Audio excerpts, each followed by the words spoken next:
Hopefully that has sound. Yes, hello. Right, so I've been saying hello to everyone merrily, and no one's been hearing me. Well, how are we doing? Let's see. Hello, John Shea. Hello, Peter Dawson. Hello, Carl van Gasberg. And Kikoren Kel Aret Elal. Now, I will say Carl, of course, did start tonight's topic. And I'm going to say, before I begin it, that I have actually cut a load of slides that I was going to use. Mainly because I was just polishing them off and the door fell off and I needed to fix the door. And luckily, my builder who works for Iron Brew arrived, and that was very helpful at the same time. And so we fixed it. Hello, the Duke 42. Hello, Jane Peter. But my plan is to use the slides I've got and have them on loop, because that will work for what I want to do. I'll just go through the script twice. Go through this first script, and then I'll, hit the second script with the same slides behind me repeating. It will work. I will also add this. Carl very kindly offered to set me up with some various Austrian-Hungarian sources. And I was going to take him up on this offer. But first I wanted to have a look for English language sources, because there are papers, there are historians, there are peers in my field who claim to be specialists and experts on the Adriatic. So I thought, I will look at your papers. Are they experts? What the? I'm sorry, I swear one of them I speak better German than. And my German is pretty limited. Mainly sprechen Sie Deutsch and translating technical documents. Hello, Shoot Me. Hello, Carl Gasberg. Hello, Matthias Slavik. Hello, Bill Bond. Hello, DGV40. Hello, Kahedron. Hello, Nautic Wolf. Hello, Juno 190. And yes, arguing with expert is what I do. Hello, Shane F. Basically, other of my colleagues argue with, peers to hone their arguing skills. No, I have arguing with XSplit, a computer program, to explain to it that I do have access, and yes, I do pay my bills.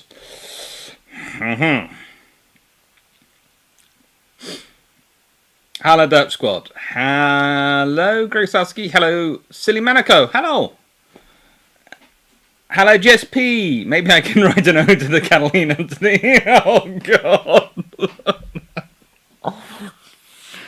You do realise that the Blackburn cult and the various other things on the channel actually have been leading to Jingles and Drac giggling away, prepping for the Java Sea. Literally, tomorrow's fun, and I am going to spend probably a good 20 minutes of it being ribbed by those two about the Blackburn. I don't mind, but... Hello, Stafford Thompson. Just on your lunch stick. Bit of a make work day there today.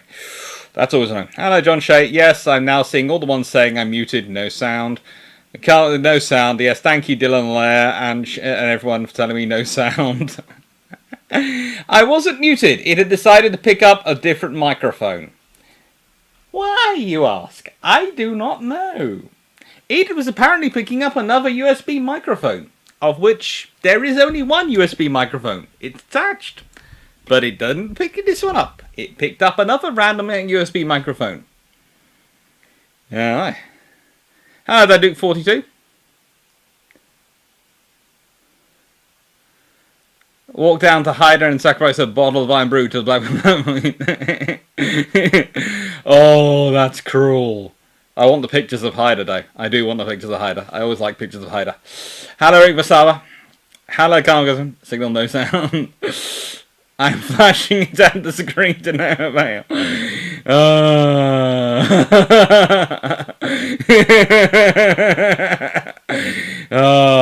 Right, so hopefully the sound is back. That should be working now. Not a golf. I'm laughing my off here. So much my fluffy researchers are looking at me like, are you mad? Yeah. Shanef, I thought you youngins were good at tech stuff. There is only... Seriously, it's plugged in. It never gets unplugged. Not when it's turned on. Hey.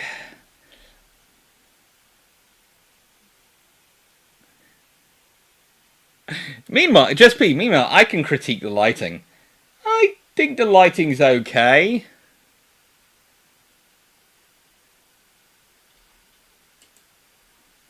Yes, we have sound. There is a hammer on the shelf. That is almost. Yes, as said, fixing door. Yeah, big bolts are gonna be needed to be put in. The guy says, a word look appeared on his current. No, it was just just fleeting. Maybe he's accidentally reading the chat of a different stream.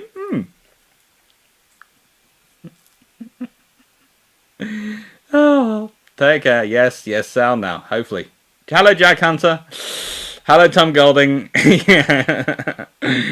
Oh, glad to sound. You have to say for Kurig and Tom Golding. Hello, Doctor. Just have to say for König and Kaiser. Eric Ockham. Now I can hear you. That's good. Hello, Wesley Phillips. Hello. I don't think I've seen you before, so hello. Do you know what? I literally sent you a message on Discord, Dr. Clark.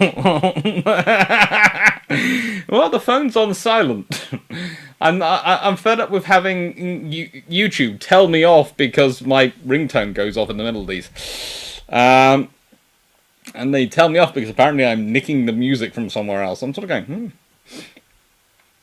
But Phillips, have you read Captain Von Trapp's World War I memoir about his service in KUK U-boats? Yes, it's cool.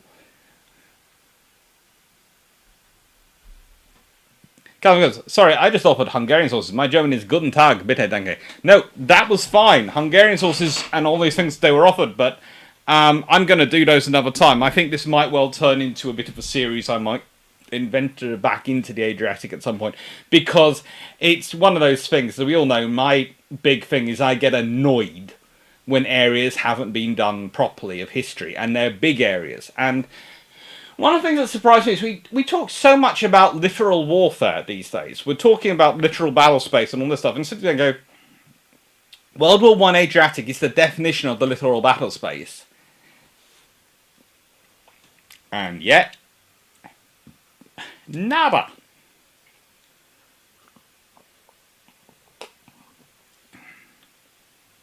Attack Covert 4. I'm back in 15, have to get ready for work first. Good luck. Hello, Roland Cash. Not the Vura manga. I'm slowly building it. The idea is model railway there, pictures along that wall. Books up here and down here. Or rather, books were going to be down here, but apparently Fluffy Research Assistant, big one, has decided this is his space. So books will be down here, because a trainee assistant Fluffy Research Assistant has decided he doesn't want that space. He's decided he wants the space underneath the wood pile at the moment. And no, I do not know why.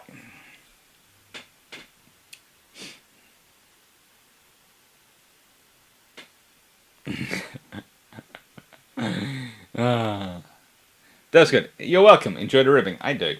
Cajun, only 20 minutes to letting off lightly. Yeah, well, I'll give as good as I get. Do you know what on? I was about to call Discord, call you to say you're muted while I'm on the chiropractor. As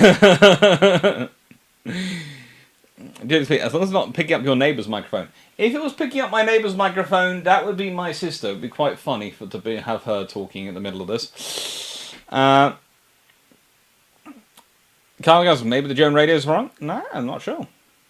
No. So funny. I need the laugh today. Thank you. No, Doctor. I'm glad. Lighting, what lighting? Well, you see, I have got two options of lighting in here. I have got the big light up the top, which basically bathes me in white light and makes everything very bright for the camera. Or I've got an LED ring light, which someone gave me very kindly.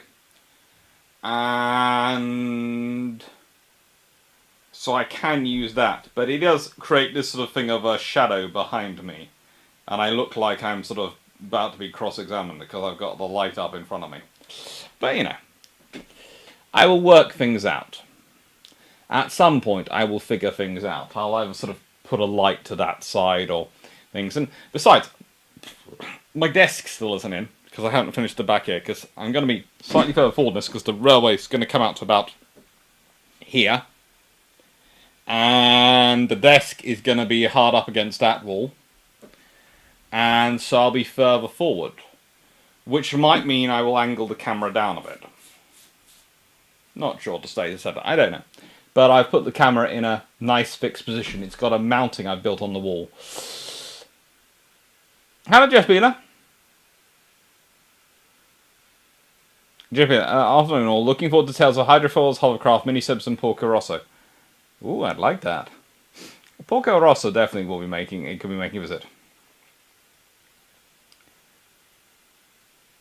That's good. Are you going to do a free movie series called Back to the Adriatic? I'm not sure, but it could be quite a long time, a lot of work. HMS Ford, how many hours of daylight do you have midwinter? Not that many, considering this is a north-facing room. Hello, Pet Mentor. They have ways of making me talk. Just give me a bottle of iron brew. I'll chat away for hours. Don't necessarily talk about what you want me to talk. The lighting definitely needs work. Well, as I said, the options are that.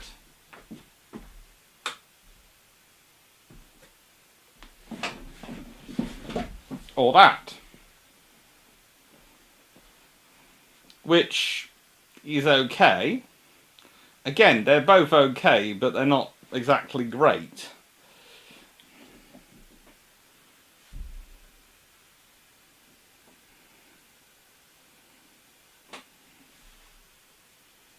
What heating do you have in your office?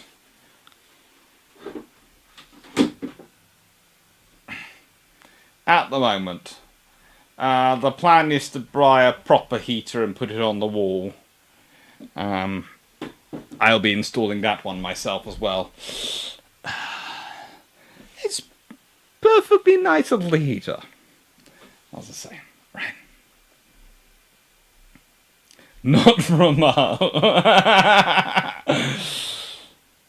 I look like I'm some sort of blessed by something at this point. The holy Blackburn is over me with a big shining light. I'm not sure.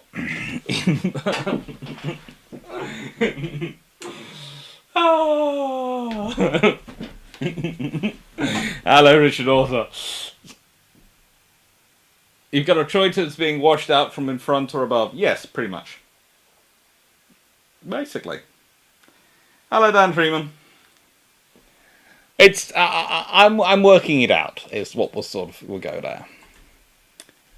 So, here is the question as originally set by Carl, and I have to admit, I may come back to this question again.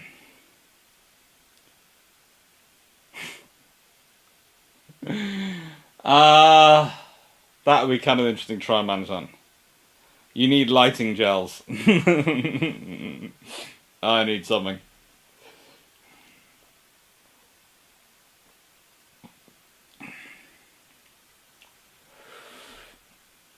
Also, good news, rumours.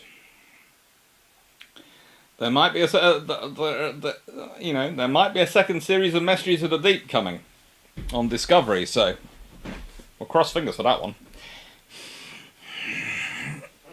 As Carl McGasper says, you need an indirect diffuse light. A white surface with dimpled lights bounce off. Even just a painting the ceiling would help a lot.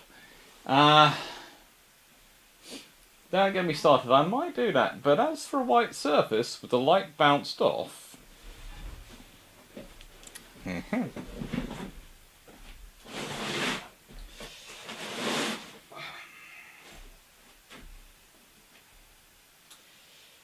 Now, let's see. How much of an engineer am I?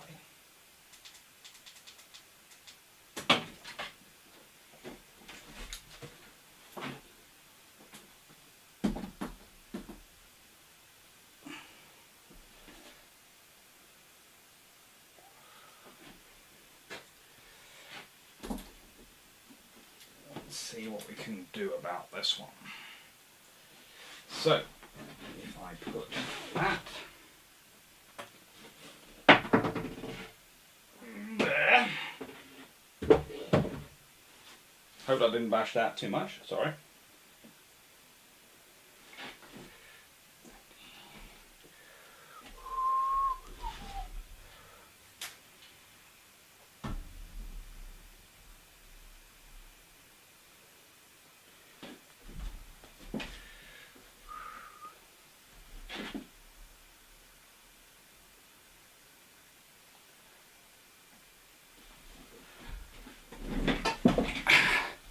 And how's that then?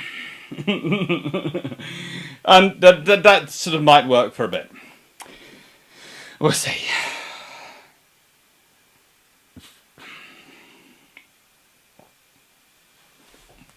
Sorry, there's a bit.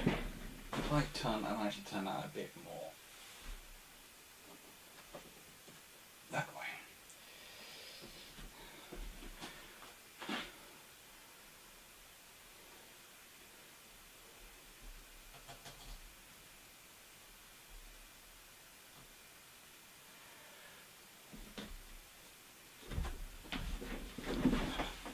Oh, there we go.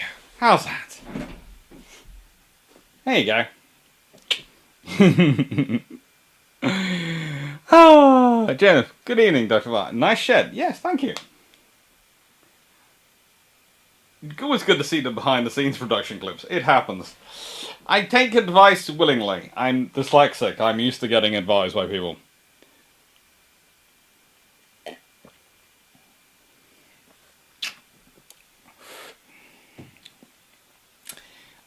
And the answer to anyone who wants to ask what I'm doing,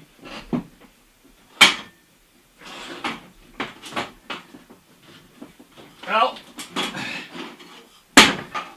I have some pretty big chunks of bathroom plastic, is what I'm calling it, or special bathroom board left over, and I'm bouncing the light off that.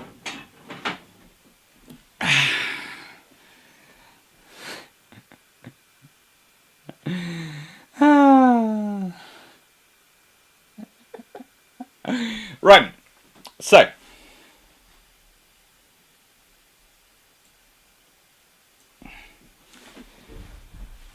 fast attack craft of the Klein Krieg in coastal water.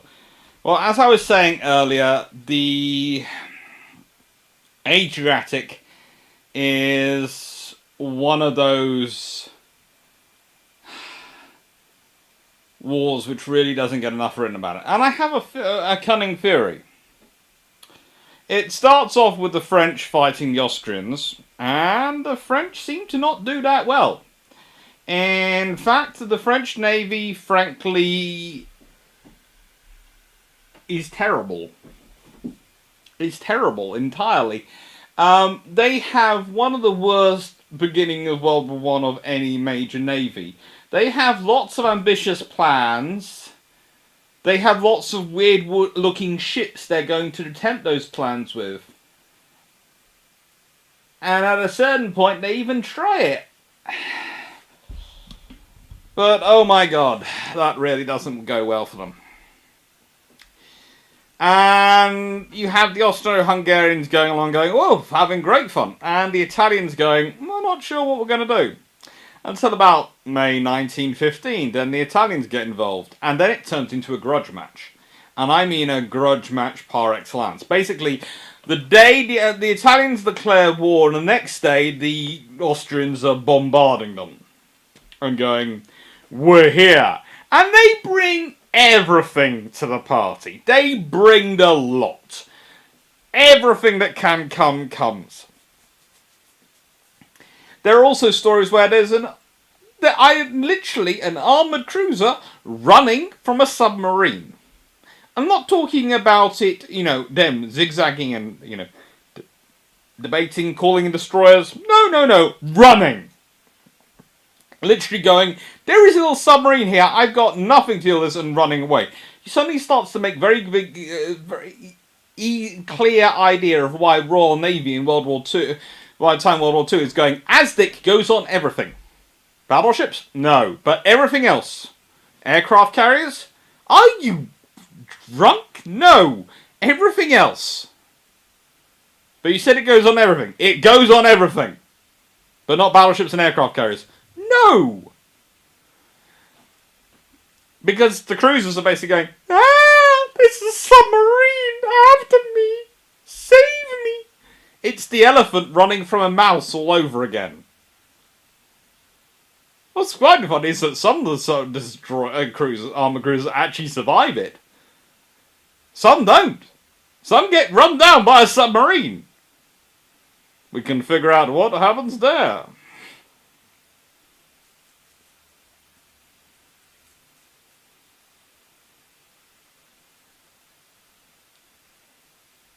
Sure, I just realised that I'd like to see the naval historians get together for a talk like a pirate day.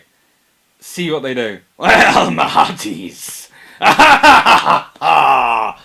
I'd be shivering your timbers when you see that. Yes, you would. Right, so, actually, it's quite an appropriate t-shirt for what goes on, because here's another thing. In the British versus Germans, they managed to keep one idea broadly sacred, in that one doesn't purposely sink hospital ships. One certainly doesn't capture hospital ships. If you accidentally torpedo one, you apologise for it quickly.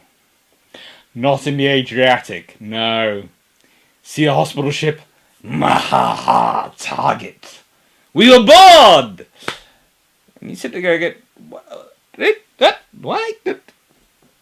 You're boarding hospital ships now? I'm fairly sure you're not supposed to. I'm fairly sure that's against the rules. If it's not against the rules, then I'm not sure why it's not against the rules. Hang on, let me go check the rules. Yes, that's against various rules.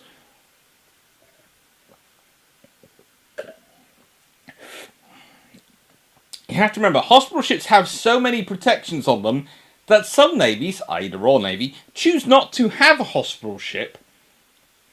Instead have first response ships, which have pretty much all the capabilities of a hospital ship, but don't call themselves hospital ships.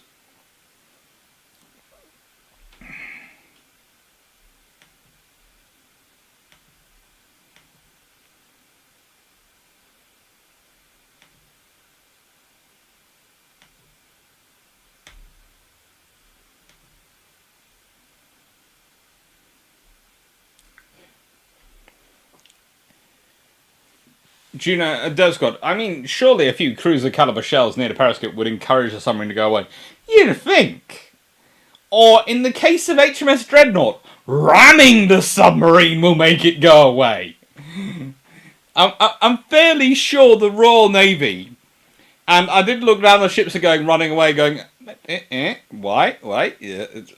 The French armoured cruisers which keep running away. And the Royal Navy ships are probably looking at their French counterparts going, your crew did what? I'm so sorry, man. Come here, come to us. Come sit with us, we'll console you. They made me run away from a submarine. I feel so unworshipped. I don't feel like a warship anymore. Come to us, don't worry. In the olden days, you know how we deal this? How? We'd capture you and then you'd have a Royal Navy crew on you. And then you wouldn't have to run from a submarine again. And the French ship going, I miss the old days. Yeah. That was happening a lot. A lot. The Adriatic was weird.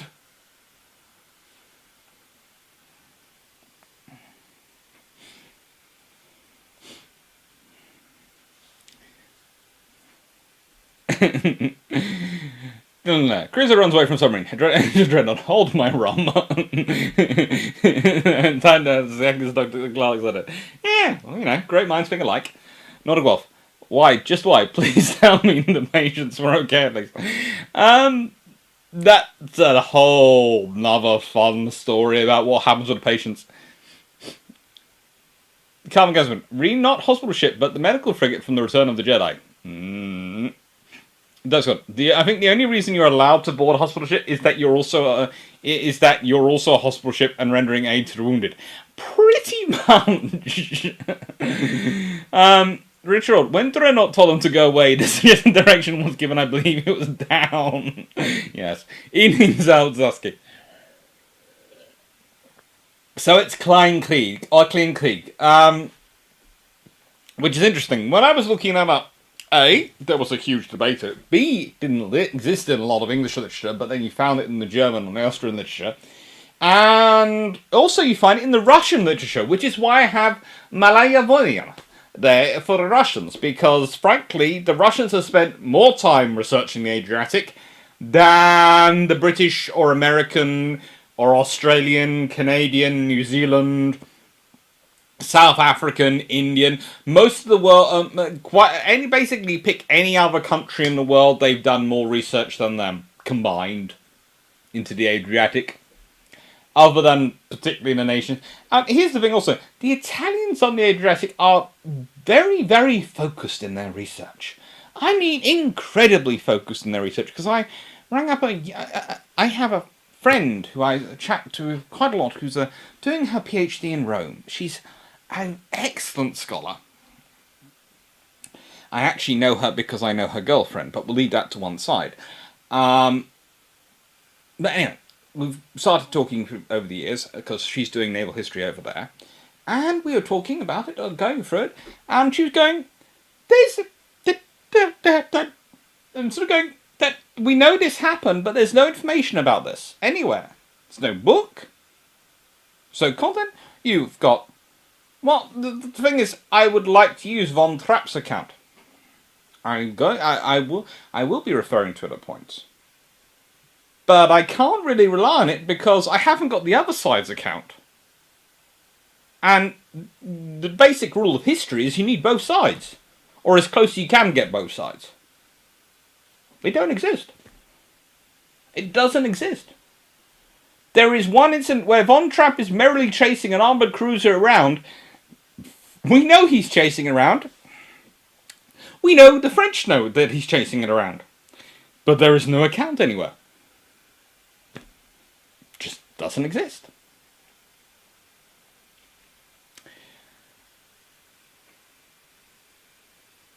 Didn't Dreadnought almost drown Temeraire when going to round up? Yes, but as far as Dreadnought was concerned, that was incidental. She was getting her only confirmed kill of World War One. Frankly, anyone gets in her way, they're going down. How many ships do you know that there were first epoch-changing ships that actually got kills? HMS Warrior? No. HMS Dreadnought, if ever there is a battleship which deserves to be preserved, it's HMS Dreadnought, and she's not. She's scrapped. Because if you think of her around, we keep HMS Warrior, because she's the first ever ironclad. HMS Dreadnought is literally the first Dreadnought battleship to be completed. I know the Italians start one earlier, but they don't finish it, so it doesn't count. I'm sorry, Italians, but you took too much time eating lovely pasta and eating pizza and enjoying wine and lovely and nice walks by the seaside in the sun and all those things. You just took too long building it. See, we had to build it quicker. It was either that or was going to get rained out.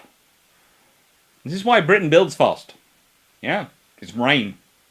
Other countries, they build fast because of the short summer season or this thing. No. We have to build fast year-round because we have rain. Year-round. And it does weird things to everything when you're building it.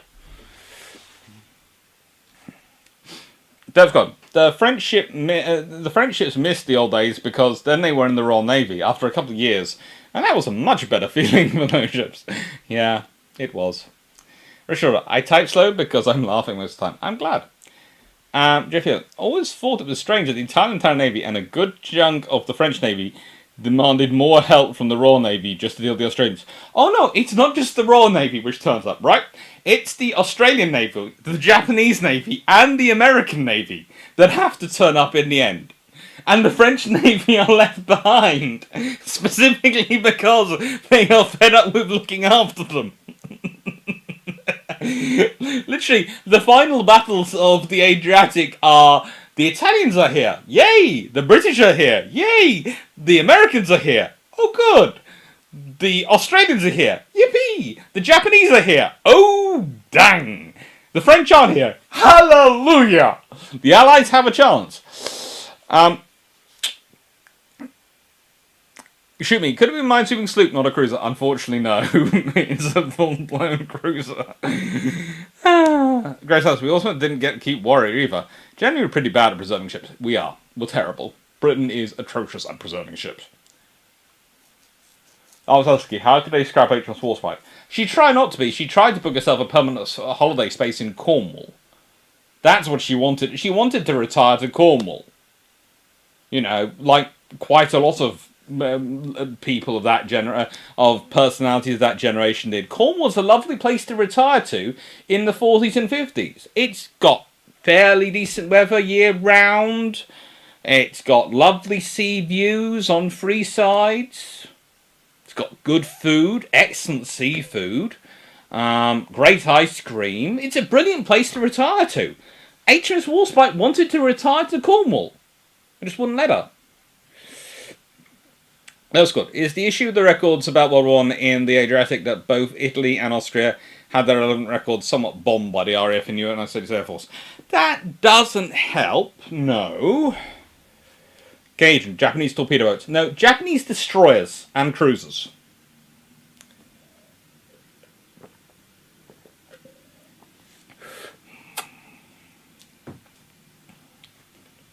Actually, talking about Americans, I was having an interesting conversation with her today with someone about San Diego and her loss in World War I. And they were going through all the myths, and I was going, no, no, no, no. We've got empirical archaeological evidence and a photography. Why? The USN turns up and then the late or semi-dreadnought air-class SS Missouri surrenders to US sub-chasers to be the USS Missouri? Not quite. Anyway, so I really like this idea of petty warfare rather than the guerrilla warfare. It basically means small warfare. And the idea is to use small forces to wear away at the larger force so as to enable a decisive battle. I'm not sure about anyone else, but this sounds like the entire German World War I and World War II strategies at sea. Wear away at the larger forces until we can fight a decisive battle, or until they're gone.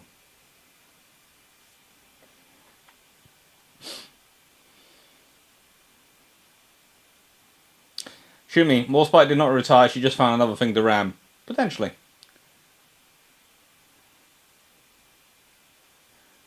Alzowski, I think that Kehedron is referring to our favourite fleet auxiliary ship. Yes, but today we are about the Adriatic, not about the 2nd Pacific Squadron, and all that happened to them. Jeff Beale, don't the French occupy neutral Corfu as a naval base? Yep, they do so many things. At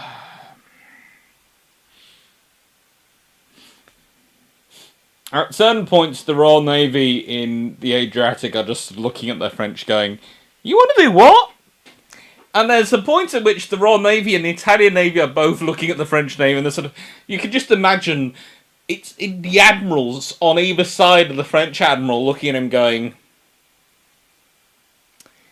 excuse me, when did you come up with this idea?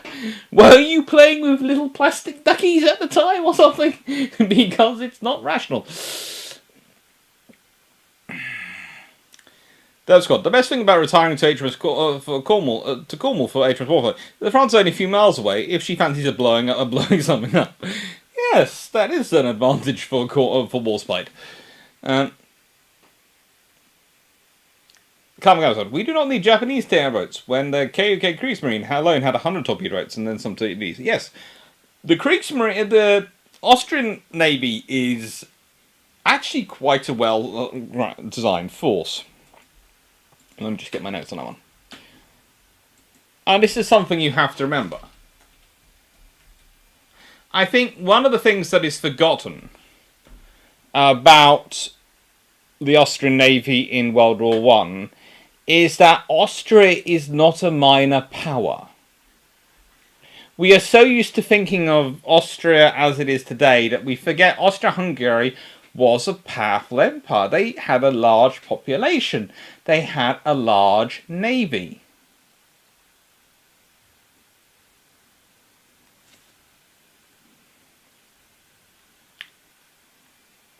And they were capable. They fought in the Napoleonic Wars, believe it or not.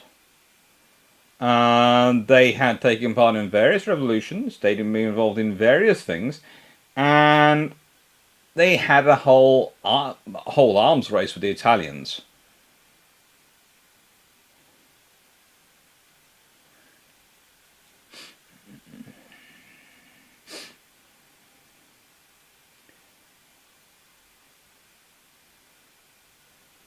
It's just, they are one of those things which, you know, you just sit there and go, wow, you have this.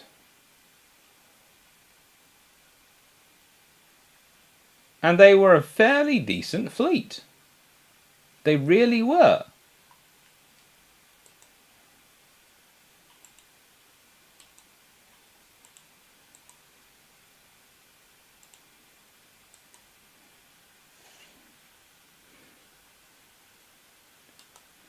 And it's forgotten. It's absolutely forgotten.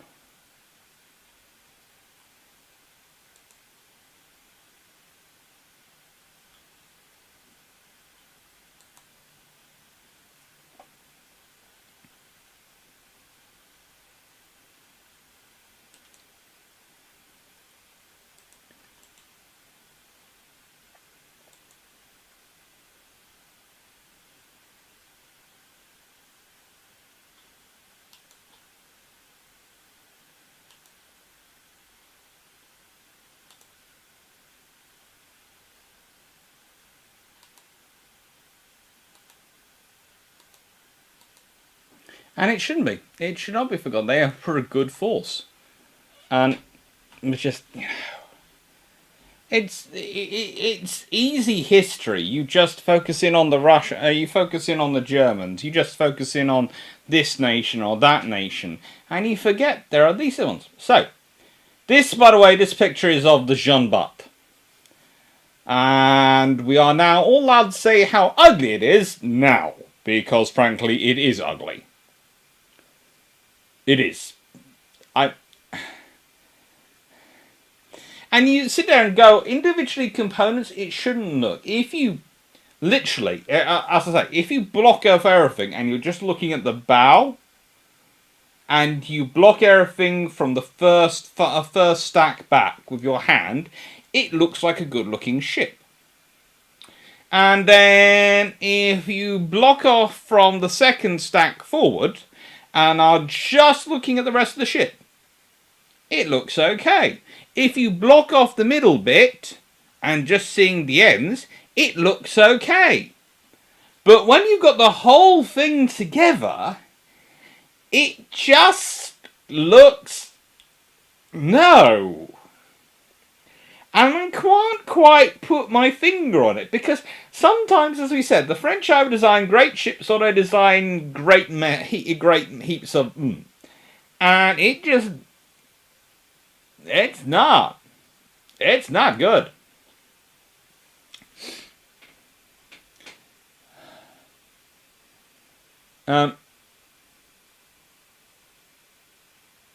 I love how no one thinks to send troops to help Montenegro, even though it has a sea coast. Welcome to the Adriatic. Gross Nelson, they should have sent the French off to guard the extremely important and strategic base of Easter Island. I don't want to know what the Royal Navy Admiral was writing at one point. Calm goes, when an Italian admiral asks a French one, excuse me, it is a significant emotional event. They were having a lot of them. That's good. More likely, the French admiral had been using the rubber ducks to liberate the wine stores. I don't want to know. I'm asking, don't think that Montenegro had a coast that would allow even a small amphibious operation. It still doesn't have it. You could do something. You could just demonstrate of it. Tom Gordon. Worth reading, listening to Pitt Brunner's book on World War I, 1914. He dispels a lot of myths about the Australian Empire, its readiness, modernity, and leadership.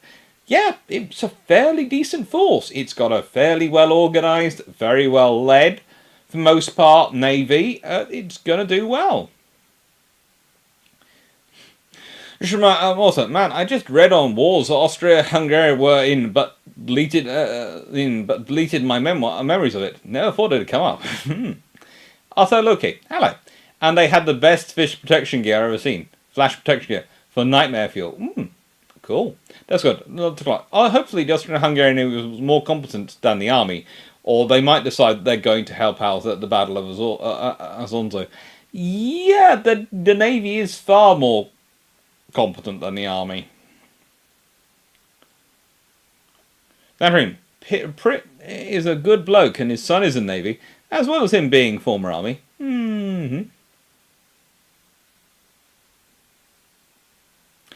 Sherman, YouTuber Brandon F did a 20-minute video on IJ and operations in Mediterranean World War One. I've seen it, I think, and it was good. I'm planning on doing my own thing about IJ and operations in the Mediterranean at some point, mainly because I think there's a whole lot of the Mediterranean World War One which is ignored.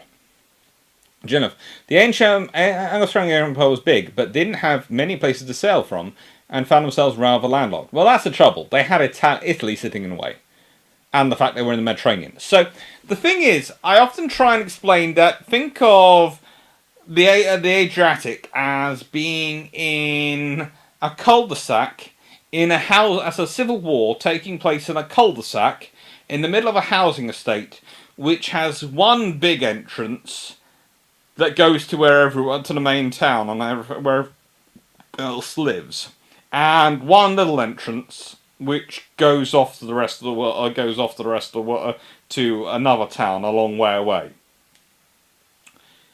And that is the World War One about Adriatic. It's this little civil war in a cul-de-sac, and it's just as vicious as if you went into a cul-de-sac and you literally divided every house in it, house occupants up into two teams, assigned two teams, gave them all, I don't know, what's those little things called? That fire rubber bullets, rubber sort of darts.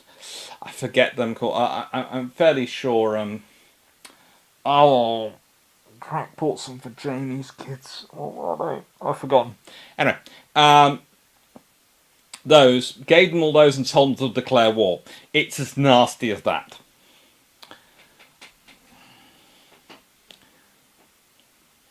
Eric Govan, Schonbart picture. Did they consider making a flying off ramp for a black man? No.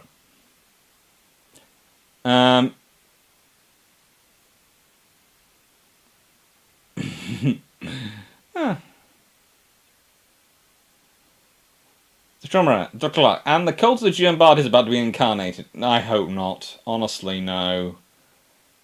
Carlos, Maymouth soft funnels, smoke signal officers.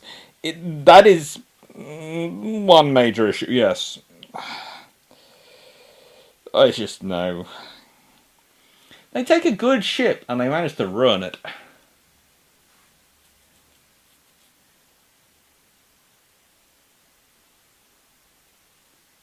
The Jean-Bart is a splendid ship. Look at the slender funnels and the closer grouped, easy to protect secondary guns. No. James Carter, the Jean-Bart does look a bit of a kit bash at this race. Yeah, it does. Does good. This is why the Royal Navy stopped capturing French ships. The thing at the spearhead with the Union Jack on it, the Admiralty, and then go back to hanging people. Potentially. Different. Oh, I have some Pit Butters books if you want to borrow. Oh, cool. Tian Wong, hello. Long time no see. Hello. I seem to remember you used to be called Golden Dragon, and now you're Tian Wong. I was asking. That looks like a Courbet class, or a predecessor, but yeah, French battleships look like a design mistake. Dunkirk Clark is the first one that doesn't cause eyes to flow by. There are just so many options. And here's the thing. Can anyone please tell me what the secondary battery is doing quite so low at the aft? Because you have it all at a sensible level forward and waist. And then at the aft, there is a secondary battery below, for some reason, Y turret. And I have no idea why. Nerf guns. Thank you, everyone, for those remembering. Nerf guns.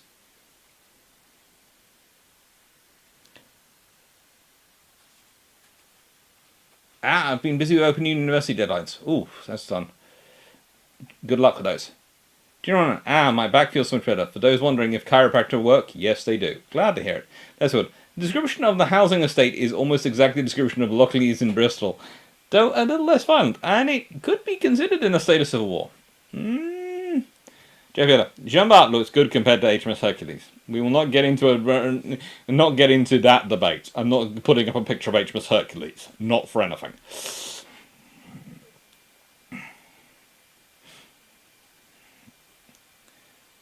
John Shea.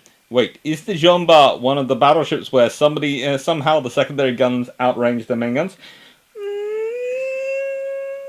I don't think so on this one. Theoretically. Anyway, in 1914, France takes the lead in the Mediterranean. That's the agreement. The British take the lead everywhere else in the world. Basically, the British said, right then, the alliance with France. Okay, fine. We have to give them somewhere, do we?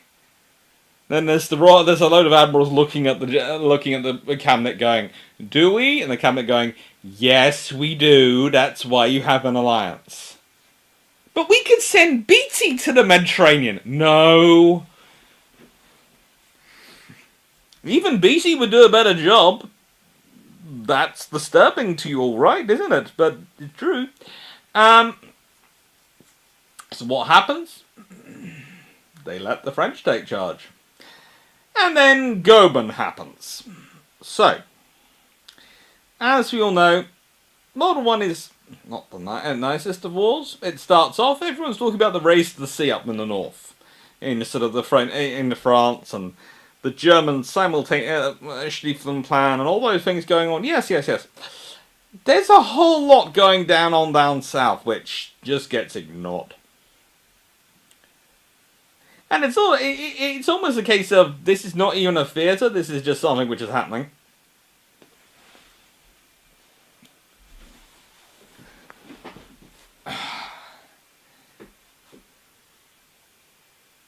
You know what? It's the brig. You have a gun, but you won't be able to use it because you're deaf and wet for 90% of the times. I'm going to stop.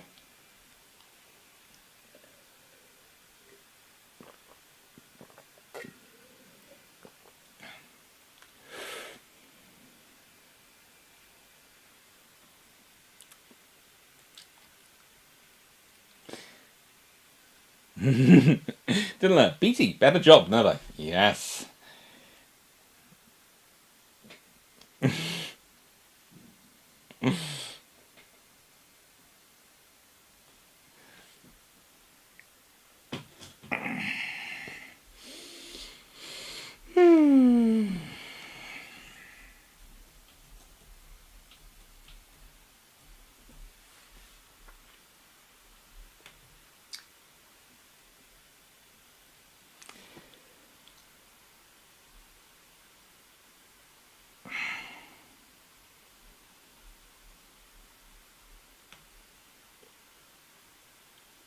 Yeah, there's a lot wrong with Hercules, but there's a whole lot wrong with the Colossus class, and he'll stop. But Hercules gets, yeah, we won't go into that. Oh, caramba.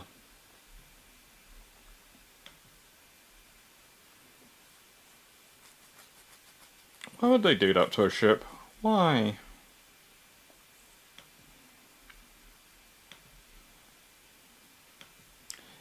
Anyway.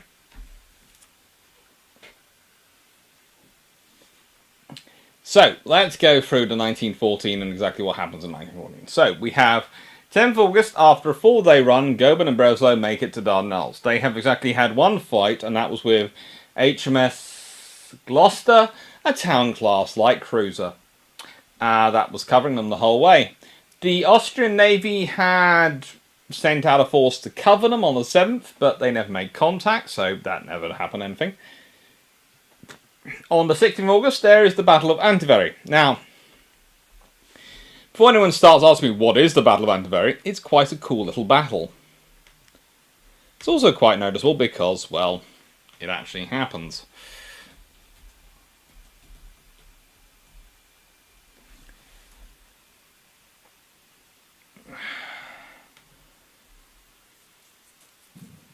Now, under the French, their commander is Augustin Lapierre, and the Austro-Hungarian commander is Paul Paschner. The Allies have brought with them 2 dreadnoughts, 10 pre-dreadnoughts, 4 armoured cruisers, 1 protected cruiser, and 20 plus destroyers. The Austrians have brought 1 protected cruiser and 1 destroyer. For some reason, the Austrians lose. I can't think why. But let's consider the battle. The battle fleet managed to cut off Zenta from escaping, when Zenta is the protected cruiser, back to Catharo, and basically Paul Paschner decides to fight to the death to allow Ulan, the destroyer, to escape.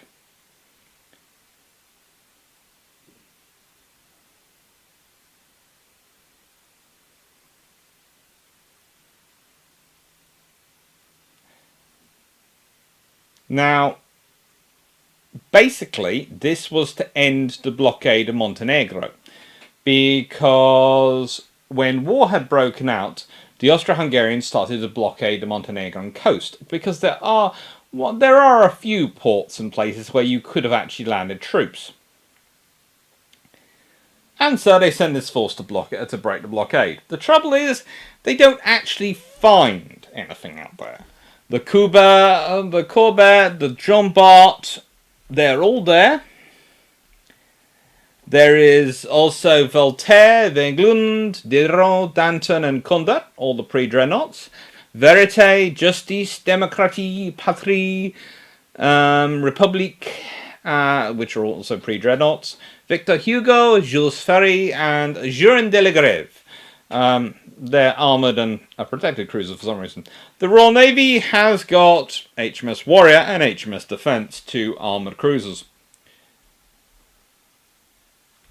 And interesting enough, the 2 armoured cruisers of the Royal Navy pretty much spend most of their time looking at the French and going, are we going to attack now?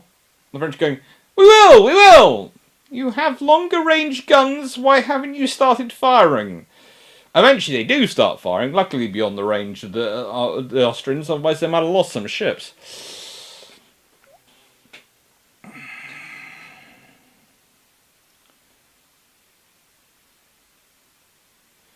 Tom Golling, BT could have been worse. He could have entered politics and become a Tory MP. Tory or Liberal, either end up in power in the 1930s.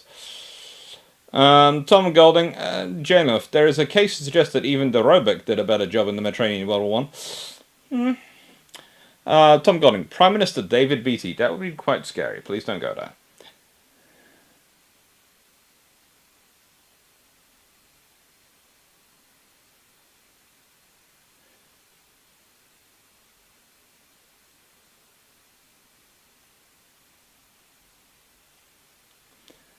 Are you referring to those 2 platforms connecting chimneys and Minstrip?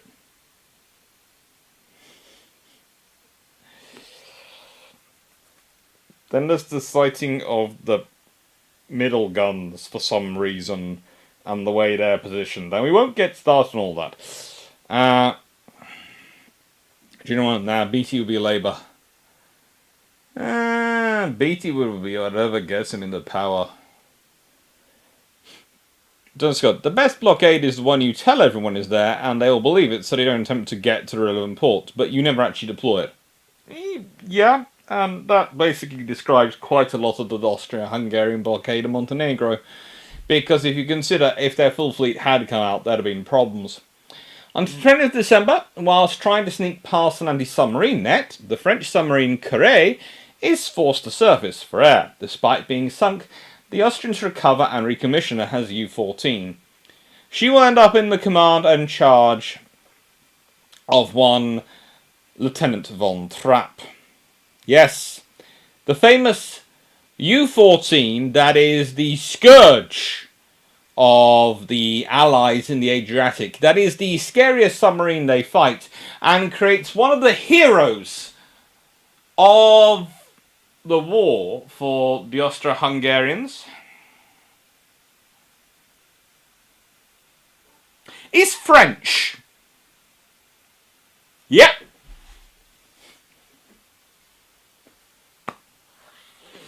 Gets caught in a torpedo net, gets forced to surface because she's running out of oxygen, and yeah.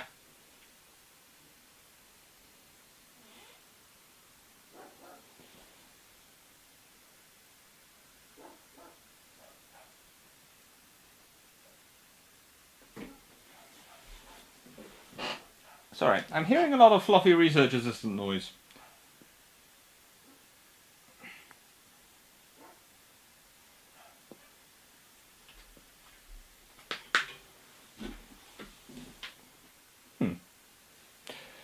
I don't know what they're up to.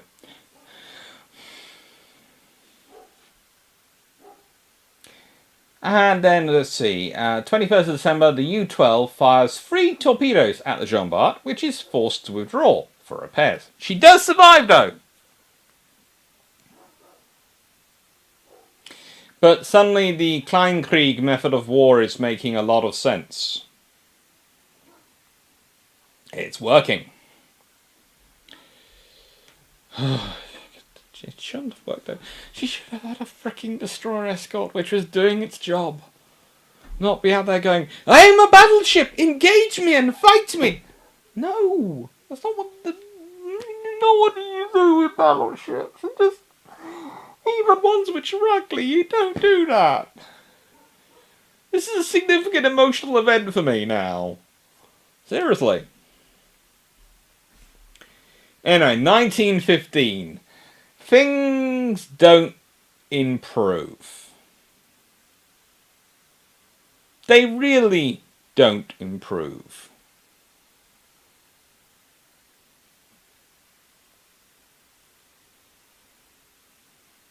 So February, the French destroyer Degueur is sunk by a mine while escorting a merchant ship / troop transport.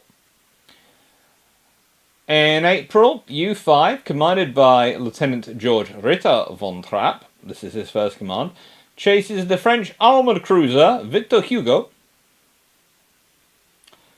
but is unable to get in a position to fire any torpedoes, and so the Victor Hugo manages to make a mistake and get away.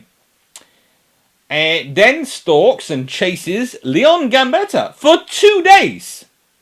2 days!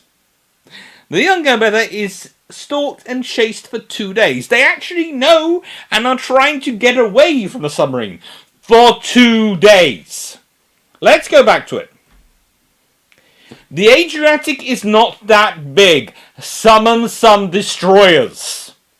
If you think you've got a submarine you cannot deal with, it is not that big a structure of water that you cannot call for help. It is not that big. Call for a destroyer. Or, alternatively, seeing as it's a submarine and they seem to be having a problem with nets in that area, call for a trawler.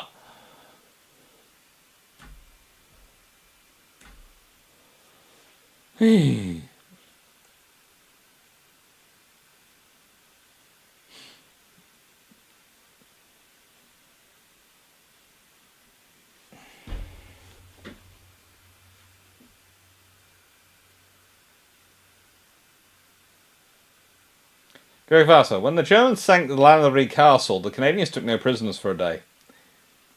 The Canadians are rather direct. Calm, please have a minute of silence for the dog of the French submarine Radium. We're not going to get into the Radium story as much as we want to today because that's just going to push me over. This picture is of SMS Radetzky, which deserves a lot more loving than she gets, frankly, from history, because she might be a semi-dreadnought, but she's a cool ship. And yes, I'm still trying to work out what pre and semi-dreadnought means. I think pre is basically built before dreadnought. Semi is we're building this after dreadnought. We're going to put some dreadnought ideas in here, but we're too far along to turn her into a dreadnought, so she's going to be a semi-dreadnought. And then there's dreadnought.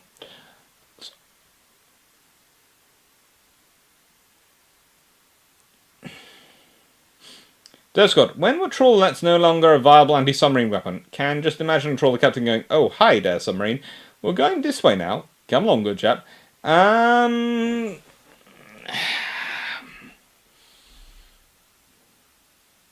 Probably nuclear submarines. They're about powerful enough to pull the trawler under rather than being pulled up. But the net still will cause them a lot of problems. A trawler net, a proper one, will cause them a lot of trouble. And if you're a big trawler and it catches them at the right time, it can cause a lot of trouble. Avsky, pointless as firing a diagonally positioned turret over a deck still damages it. But oh well, someone invented and enforced diagonal turret positions instead of going with super firing. Just don't get me started on humanity as a whole. And whilst that was going on, U4 managed to damage the British light cruiser HMS Dublin. Yes, she got hit. She survived. And this is when the grudge match really begins, because on the 23rd of May, Italy enters the war. Basically, before the ink's even dry, Austria's trying to dispatch things to blast things up. Not blow things up, blast things up. The blowing up will happen on 24th. Then they dispatch the bulk of the Austrian Navy, which up to this point hasn't moved much as a bulk, but is going to move. So they get the 4 Tegerhoff-class dreadnoughts, the semi-dreadnoughts, 4 of them, and 4 pre-dreadnoughts sail to bombard, along with various destroyers, motor torpedo boats, cruisers, pretty much everything they can get their hands on to bombard the province of Ancona. And they hit everything they can. Basically, it's a case of, you know what, in World War II, we're going to try carpet bombing with heavy bombers, but in World War I, well, we don't need heavy bombers. We got fleets of battleships. Come on in, girls, let's blow everything. Basically how they treat poor Ancona. Again, you would expect a big thing to be made. There are civilians being blasted, all things. No. Again, no. It's just, this is definitely a war crime. I'm fairly sure if, compared to what happens to the various British ports when the Germans turn up, this is far more effective, far more concentrated, and far longer lasting blasting. And again, the thing I can't get over is, the Adriatic is not that big. Okay? The Adriatic is not that big.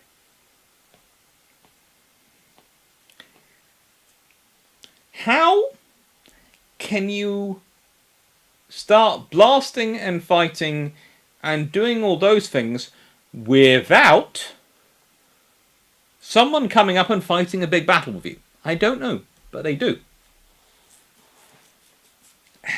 The Allies, instead of coming up and fighting a battle, respond on the 5th of June, where 4 different task forces go and shell the Austrian coast. It's fun.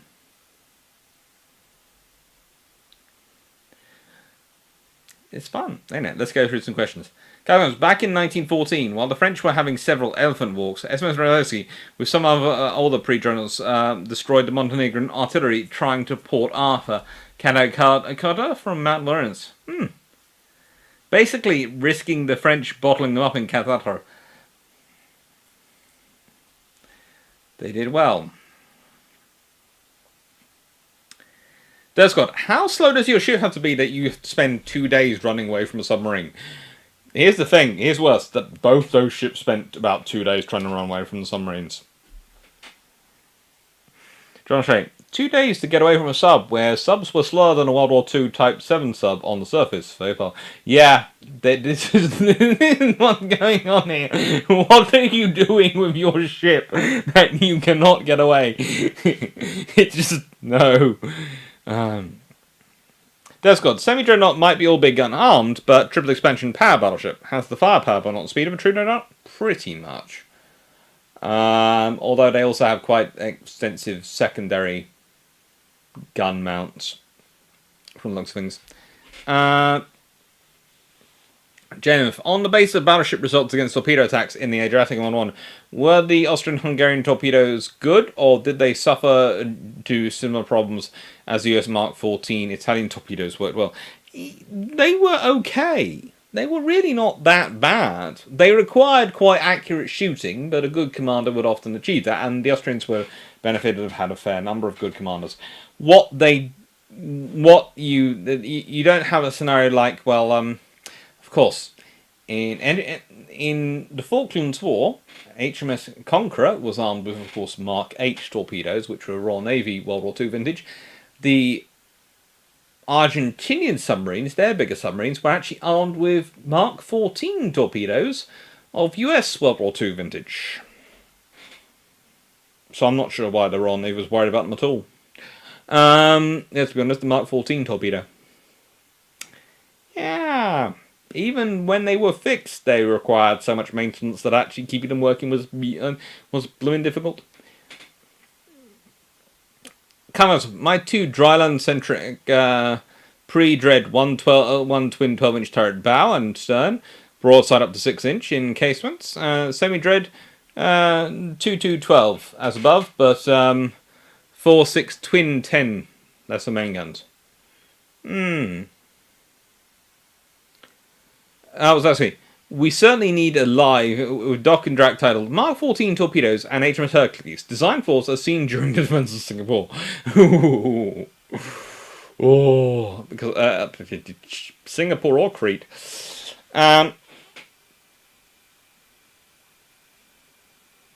Carlos, bombardment of Anacondas. Actually, a series of strikes from Venice to Italian boot heel. Yes, and definitely they carry on going. That's good. The ship's running away from submarines for 2 days. It had a flat battery and had run out of coal, so the crew had to get out and push. Hence why it took so long. We have no idea. Okay. This led to tit-for-tat operations the whole time, which actually culminates in the sinking of the Italian battleship Benedetto Brin by Italian-speaking Austro-Hungarian saboteurs. And that's, again, pretty much the only time that's ever happened. Here is the... I'm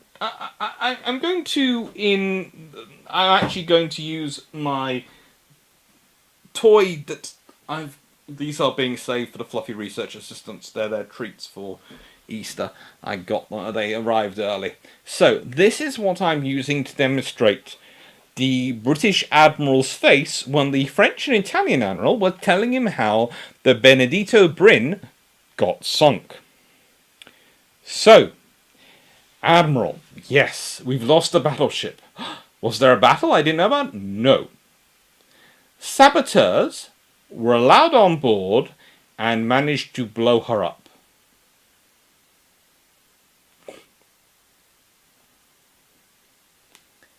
How? Did they have papers? No.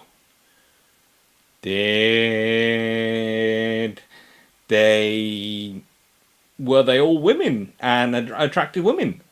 And it was an all-male crew who hadn't been seen any in months? No. How did they get aboard? They spoke Italian. The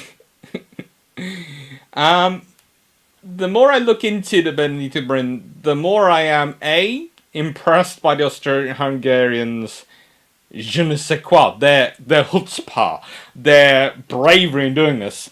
And the more I'm looking at the Italians and going,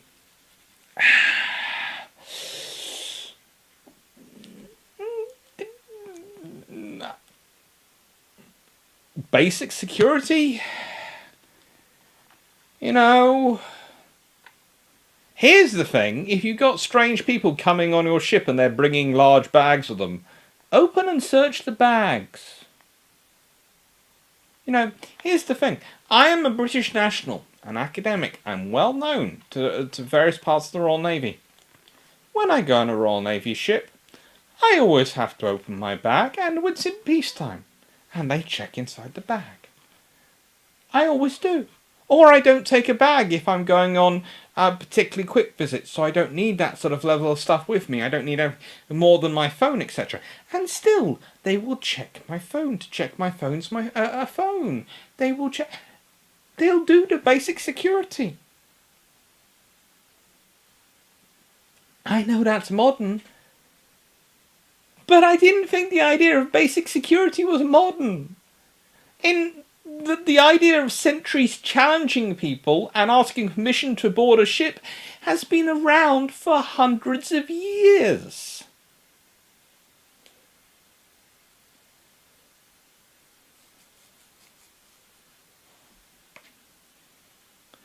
Guys, Australian-Hungarian torpedoes. Actually, Robert Whitehead invented the torpedo for the Austrian-Hungarian Navy. Decades later, one of those Whitehead torpedoes sank the Blucher in Norway. Yes, that good. Yes, very good torpedoes.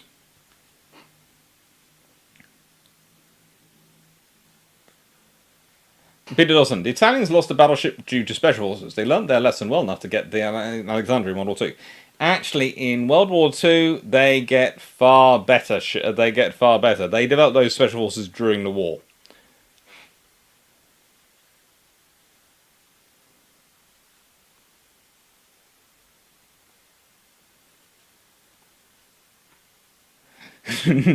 Richard Elder. After a demonstration, I now imagine an angry British officer hurling acorns and the poor soul giving them news. Apparently, he was most impolite. There are rumours that the British admiral in charge did not offer them drinks after their meeting.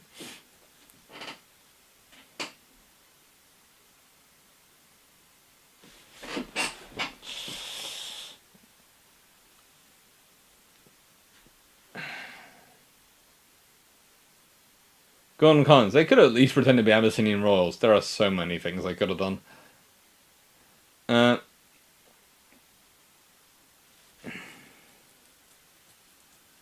Alzatsky. Well, HMS Vanguard and Scapa didn't need saboteurs, just self-ignition of coal, negligence in checking temperature, and agamazine, and some unstable cordite. Yes, these things all happen, but to be honest, yeah.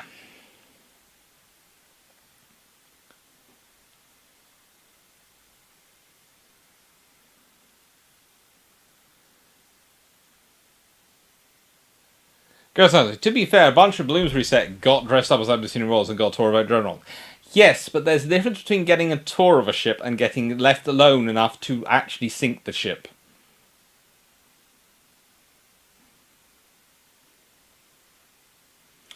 Besides, the Royal Navy is used to getting diplomats on their ships. They just don't take any notice of it.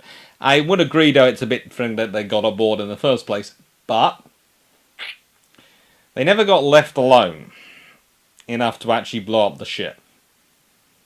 And they didn't get taken anywhere sensitive, which would include a space where they could have blown up the ship.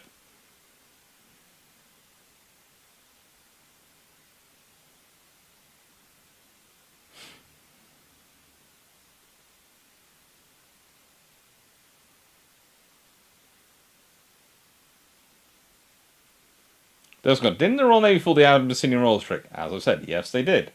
But they gave them a tour of the ship, which the whole way through they had guards with them. Life happens.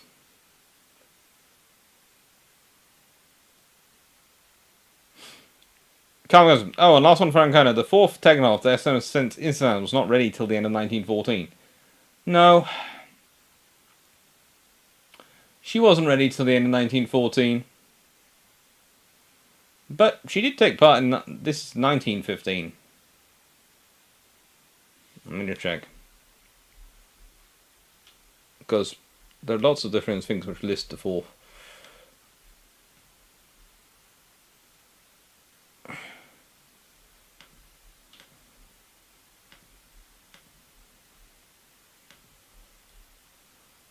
Oh, no. You see, this is the thing. Again, I should have checked Wikipedia, because Wikipedia listed as free, but the book I was, well, when I say book, the paper I was using listed as 4, so that's the quality of sources, and it was in 2 different sources, so I'm glad I've not put a list of sources at the end, because they're obviously pointless if they got that wrong. Ah, poor Svent in Sylvan. Right then. So, 1916. Oh, did I do the last bit on it? Ah, yes. And finally in September, the Allies established the Otranto barrage in the attempt to blockade the Straits of Otranto, the entrance to the Adriatic. Because again, it's a cul-de-sac in a housing estate. And the funny thing I was thinking is, if the Australian Navy gets out of the Adriatic, where are they going? They're going to run out of coal before they reach anywhere. Nice way. By the time they reach Gibraltar, they would have run out of coal. They're not exactly the longest leg ships in the world. So it'll be a case of, hello, all your ships have run out of coal at Gibraltar. Please form an orderly queue. We'd like to dock you in and take you prisoner for the remainder of the war. Wow, Tettenhoff class, you're nice. We might use you, some of you for the Royal Navy.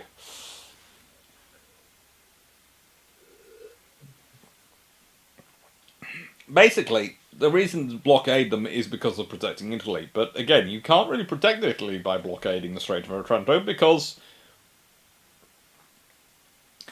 there's still a whole side of Italy of it that they can get to.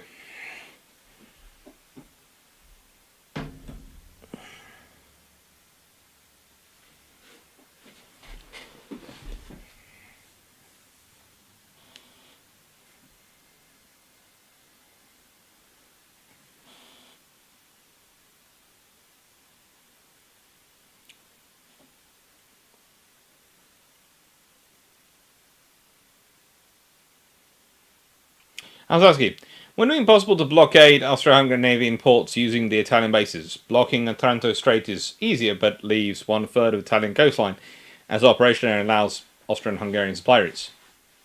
Well, you'd think it would have, but let's be honest, the French Navy have been running away from Austro-Hungarian submarines for 2 days.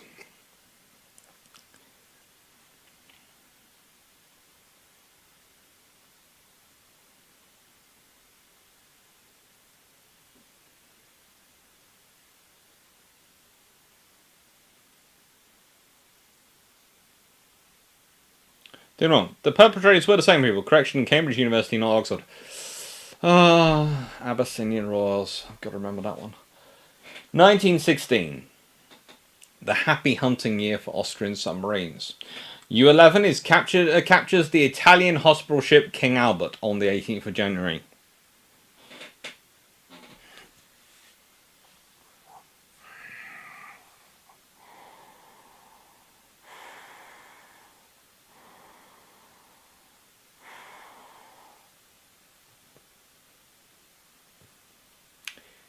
Here is the thing. I'm fairly sure you're not supposed to... Well, I suppose they didn't sink one. They captured it, but still, the moment they get on board and go, hospital ship. Yeah, okay, go away, go on your way, have a nice day, bye-bye, is what you're supposed to say. Not, you are now our prisoners, but we're a hospital ship. You are now our prisoners. We're a Okay.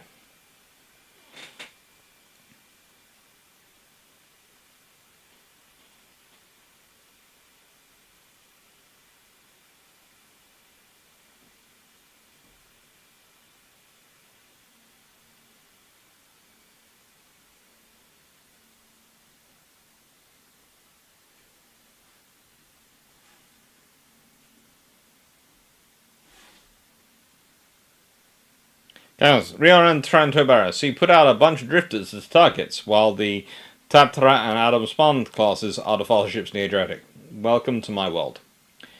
U6 sank the French destroyer Raraden on the 16th of March. U5 sank the troop transport Principe Umberto, Italian, on the 8th of June, and the Italian Q-ship Pantarella on the 14th of August. 15th of September in 1916 saw the sinking of the Foucault, a French submarine, by two Austrian seaplanes, L-132 and L-135. Yeah.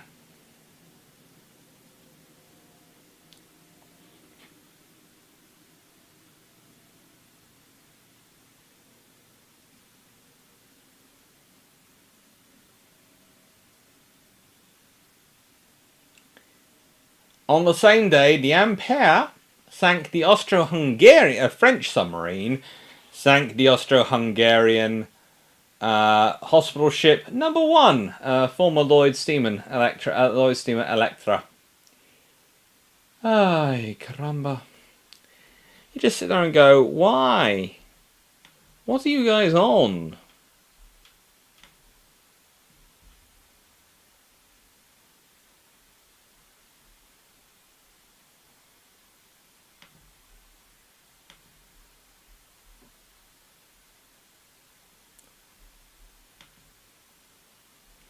Now,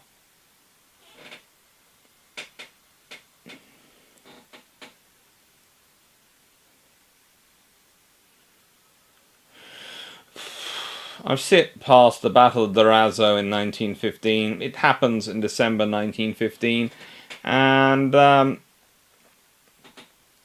basically an Austrian squadron of a light cruiser and 5 Tatra-class destroyers, along with a submarine, and 2 destroyers which were already on patrol.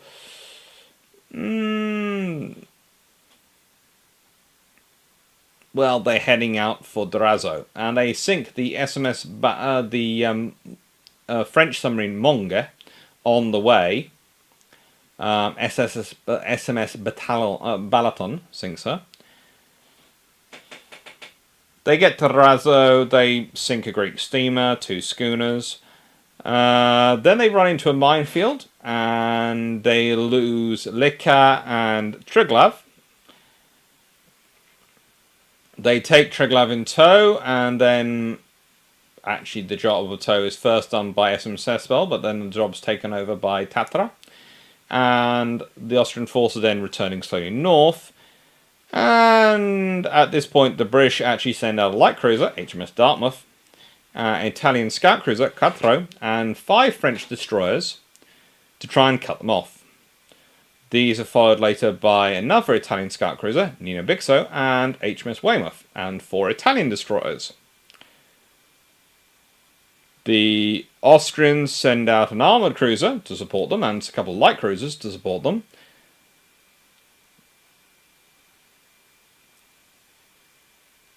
On the 29th December, the forward Allied ships, i.e. those ones led by HMS Dartmouth, very much leading, managed to get in action with the Austrian squadron, while they're still only sort of halfway home. The French destroyers decide to focus in on the crippled Austrian destroyer Triglav and sink her. Then remember they are supposed to be escorting British and Italian cruisers and go up to join them. Well, try to. But basically, without any destroyers, dealing with Austrian destroyer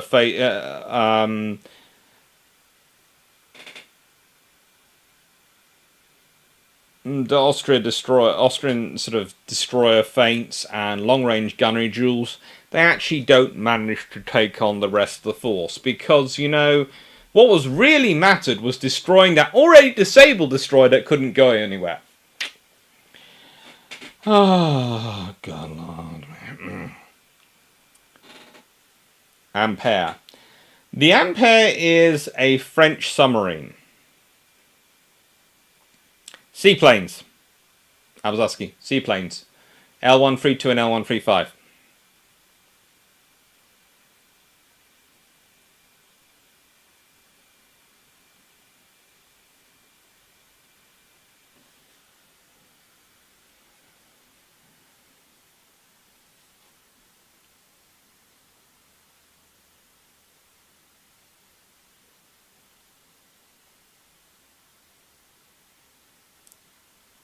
Alzaski, they sank. The Foucault is a submarine.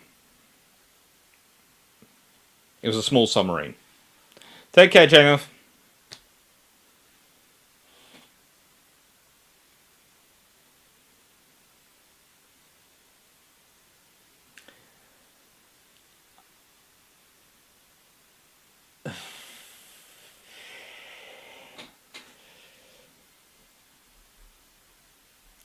Yeah, they did well. They did well.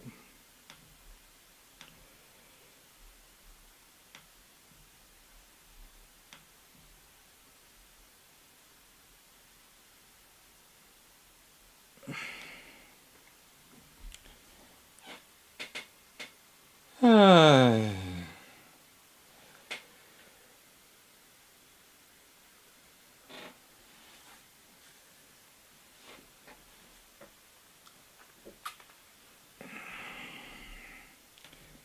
1916 is an interesting year. It really is. Now,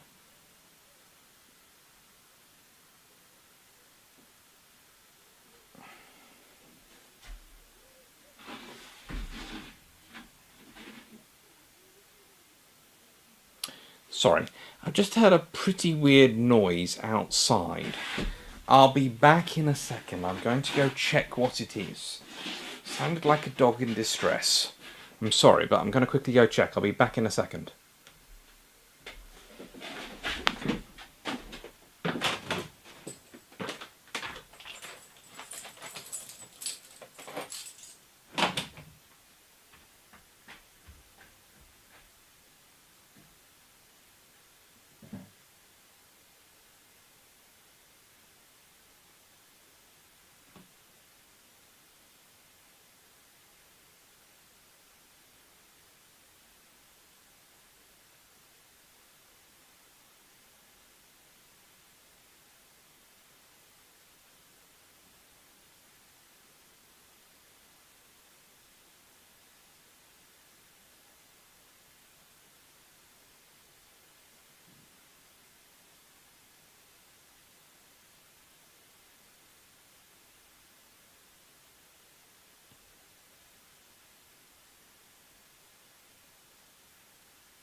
All okay.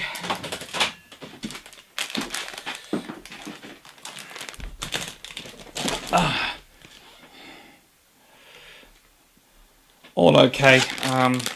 Well, it appears to be okay. A dog got backed into by a car, which luckily wasn't going fast, but there was a big noise outside. So, while I was there, I sorted that out and I picked up chocolate on the way.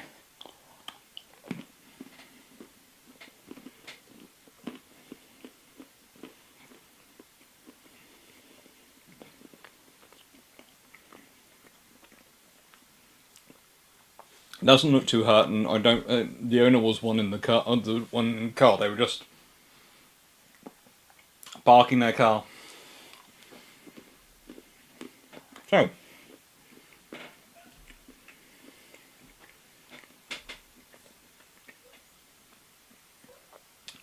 what's interesting enough is the Ontario barrage tends to have more convoy battles than anything else. Most of the Austrian convoys tend to get through. It's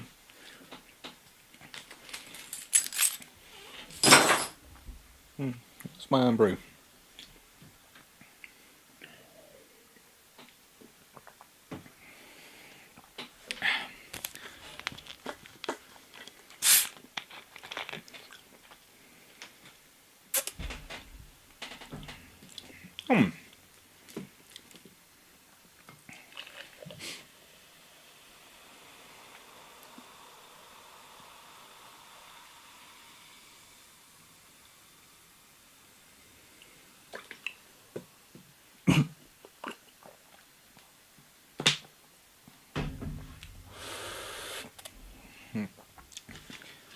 And why couldn't they just do a mine barrage and then sink any Austrian minesweepers? Adam, you're asking an obvious thing. And there were minefields as part of the barrage. But the field was submarines, of course, sneaking through.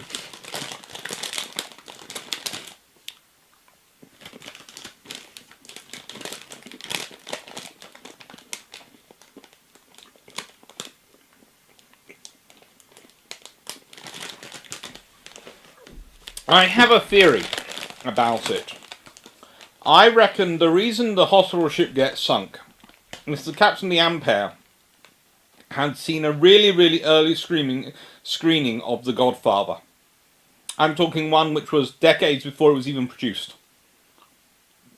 And was really taking the line of, or not The Godfather maybe even, it might be the one which has Sean Connery talking about the Chicago Way, and it's all to do with taking down of Al Capone, because Kevin Costner's in it, I think, as well. They send one of yours to the hospital, we send one of theirs to the morgue, sort of thing is going on. So the idea is, they capture one of our hospital ships, we'll sink it on one of theirs.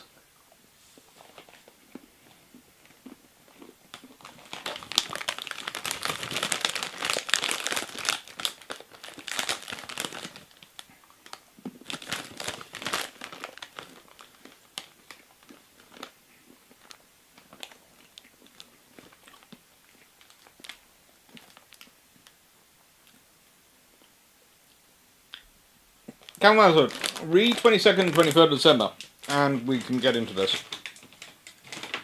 4 Hussar class, 400-ton older destroyers versus 6 French 800-ton destroyers. At night, the 8 ships attack, and they win. But, Carl, you've answered your own question. They're French. Tianmong, does the FRA have a name? One's called Raleigh, the other one is called Zebedee. Big one's Raleigh, little one's Zebedee.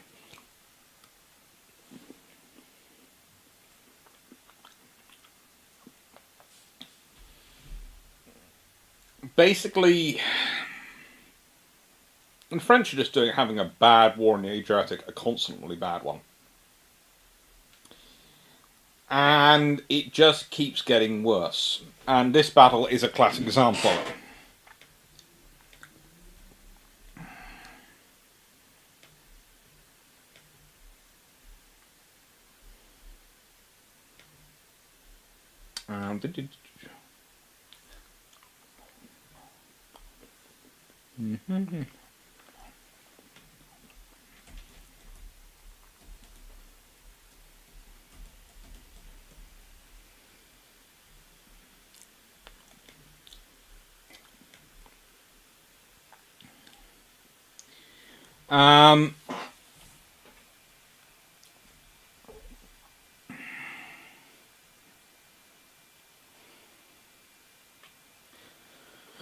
The Austro-Hungarian destroyers involved, the SMS Schalsons,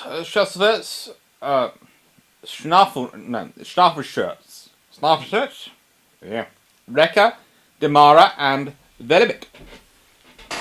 They were sent out to attack drifters patrolling the Otranto barrage. Those drifters called for help from the French destroyers Casque, Prote, Comandante Riviera, Commandant Bori, Deb Hota, and Burfug. Now, the picture behind is of a French destroyer of the same class as the common. Well, basically, it's one of the Bersaglier class destroyers, and it's the same class that all the French destroyers involved really belong to. Because of those destroyers were escorting a convoy from Binzi to Taranto. Because of communication problems, i.e. no one actually having working radios, Casque and Comandante Rivera are the only two that attack. Casque's boiler rooms are hit immediately, so she has to slow down to 23 knots. And whilst the Italian destroyers Giuseppe Cesar Abba, Eboltio Nevo, and Rossellini Pillo leave Brindisi, and followed by HMS Gloucester, escorted by Impavadio near Quito, to support. Well, let's put it this way. When the French and Italian groups meet in the darkness, Giuseppe Cesar Abba rams Casque. And some months later, Botefu, again, one of the French destroyers, rams Giuseppe Cesar Abba. And so the 3 damaged destroyers had to be taken in tow, and the Austrians escaped into the darkness. I.e., yes, the Austrians caused damage, but, to be honest, the Italians and French managed to beat each other up far more than the Austrians did. So, basically, the Austrians were laughing. Where would the Austrian convoys come from? All over the place, really. The Austrians were getting their convoys from Greece and various other places. Yeah, kind of untouchables. Thank you. That was the one I was thinking of.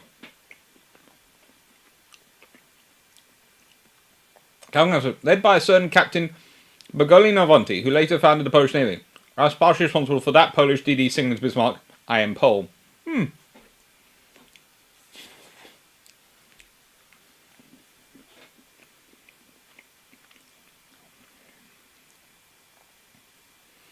I was asking, convoys through? Whole convoys? Very good and effective blockade indeed. Yeah. So, to be fair, in this battle, they're not actually technically attacking. They are escorting a couple of ships were escorting, and they were attacking the Otranto barrage while they were doing it. But, you know, it's Zebedee. John Shea, Doc having food. Right, I'll be right back. I need food. Yeah. Well, I had a pizza for lunch, but, you know, I felt like some chocolate as I had to go in there and check on everything anyway. The Otranto Strait is deep and there are strong currents. Drifter towed nets to reach deeper than the surface depth of contemporary subs, and are more reliable than mines when you consider they're going to move around a bit.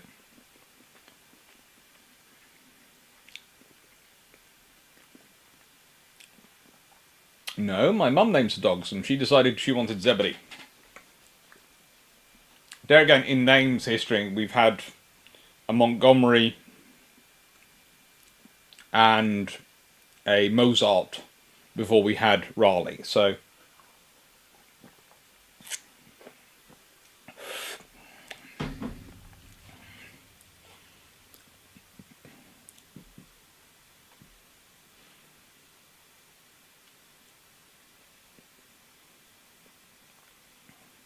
Let's see, add Derp Squad. Not Wolf. I see a little chat going on. Let's see what I think is spot. I think it's going on. Hello. Derp Squad, not Wolf. It's got a point where the directive wasn't win war, but kill as many people. In certain sense, sinking a hospital ship is a lot of enemy dead for no risk. Yeah, that is always the case. That's good. I didn't know that. Wow, I remember talking about avalanches, but was under the impression it was from weapon fire, not intentional. Definitely need to read more about this. Yes, there was all sorts of things that the Austrians and Italians got up to. Honestly, it turned into a bloody grudge match between them. A really bloody grudge match.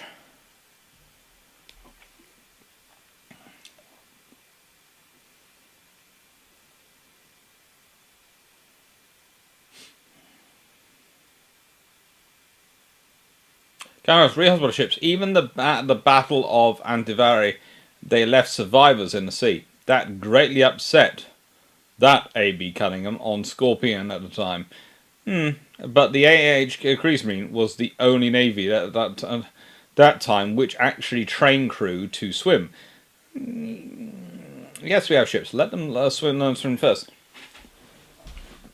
It's one of the interesting things about the Austro-Hungarian Navy that it is one of the more professional forces.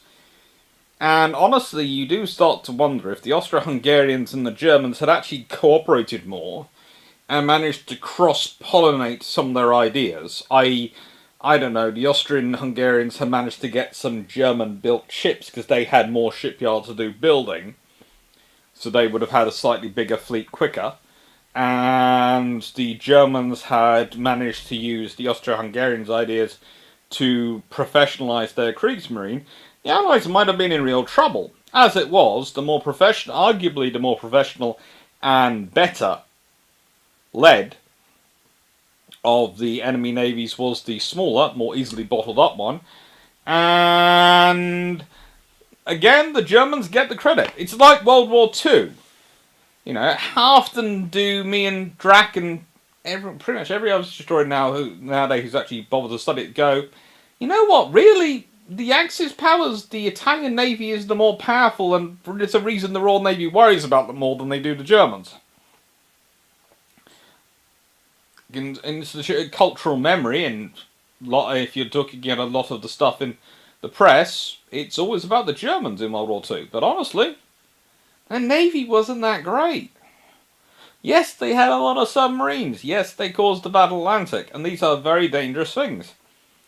But as a whole, you've got the Italian Navy, which is prepared for war when it starts fighting war in 1940, arguably, or at least more prepared than the Germans are. And you've got the German Navy, which is sort of going, we're all over here, we're doing this, we're doing this, we're doing this. Do you have a coherent plan? No. We need a coherent plan? Why?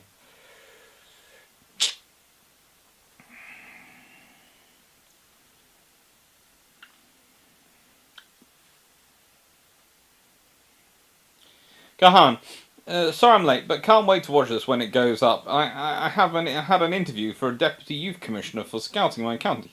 Cool! Congratulations. Carl Gasman, 2 thirds. So, leaving sailors in the tour free, leaving sailors when you have won a battle with overwhelming superiority was a bad thing to begin the war.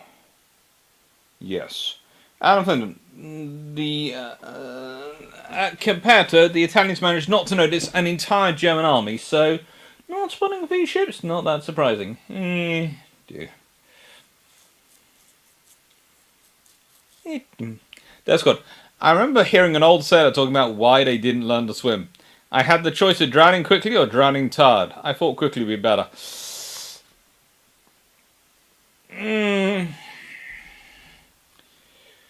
That's very fatalistic in my mind.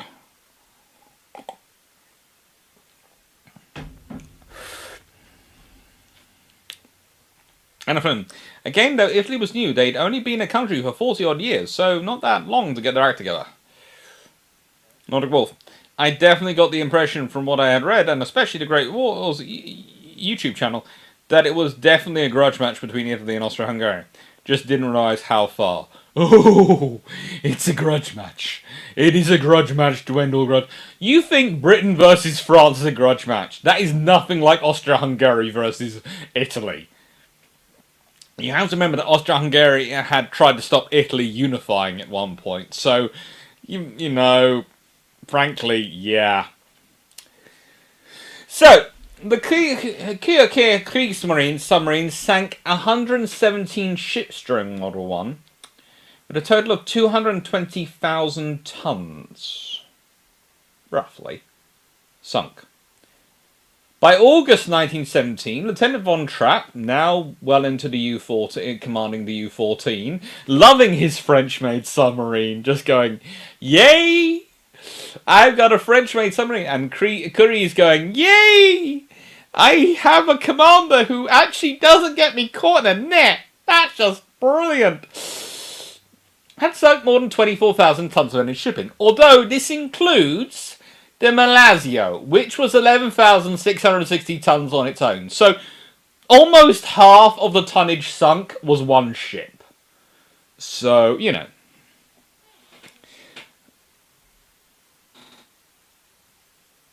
Carmen, how's my aircraft carrier suggestion looking for being one of the 2 Patreon videos? Well, I'll happily answer that question. Let me just find my thing. The lady. And let's look up Patreon. I have the app on my phone now because that makes life easier when it comes to coordinating things. No.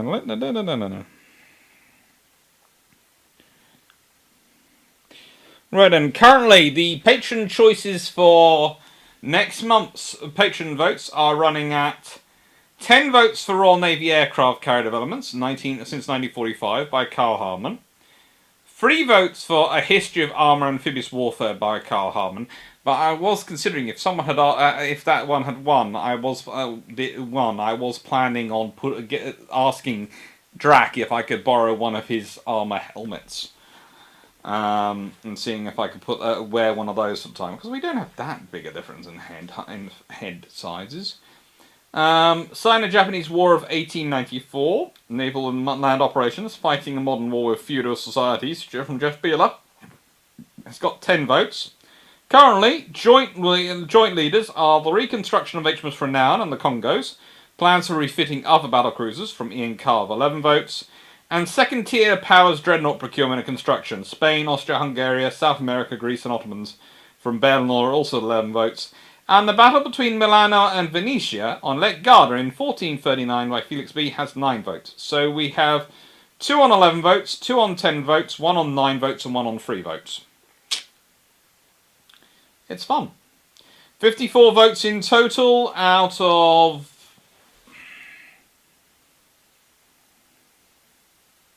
76 patrons. So, you know, plenty of space to go around for that all to change. And as all patrons can vote multiple times. I think I've set it so you can vote up to 3 times. It should be set so you can vote up to 3 times. Theoretically, that's a maximum of 228 votes could be cast.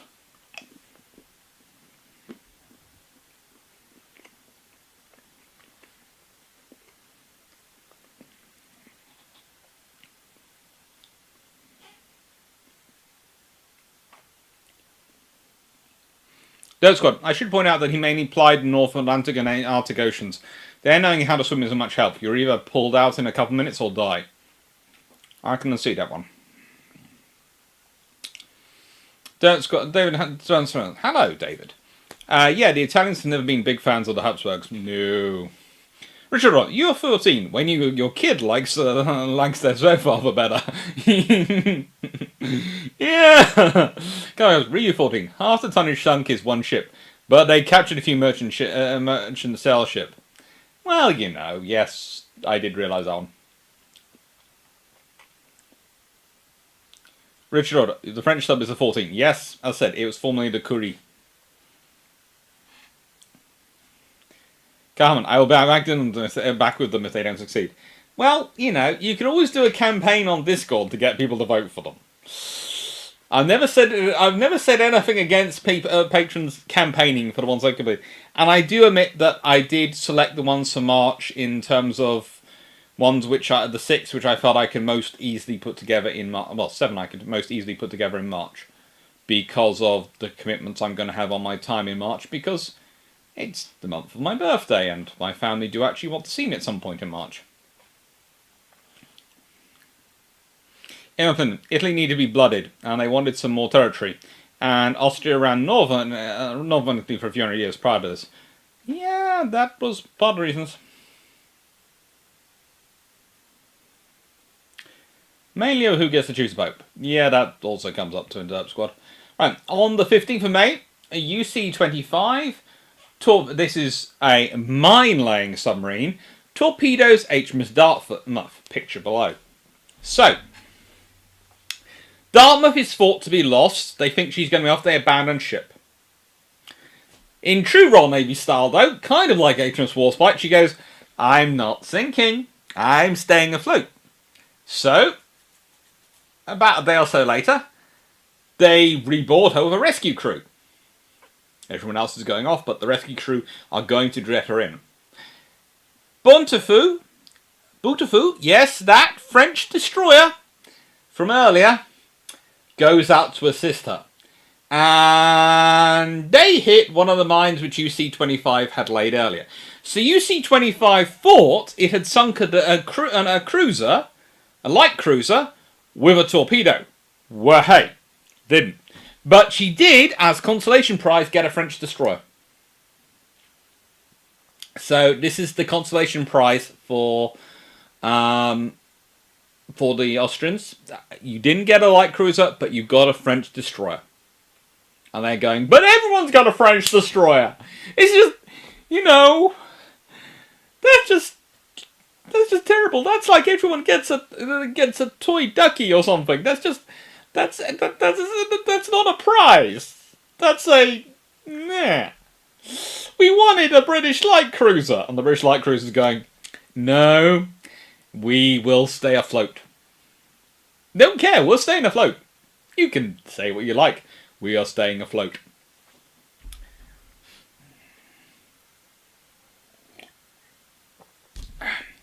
U4 torpedoed the Italia, which was actually a French steamer despite its name. I did check about 3 times. On the 30th of May. And U-43 damaged the Irina on the 16th of November. And we will get into the 9th and 10th of December and the 2 Italian motor torpedo boats sinking the SMS Wine and the Budapest in Trieste. The Italia was a French steamer. Yes, it was. There are so many things going on with this as well.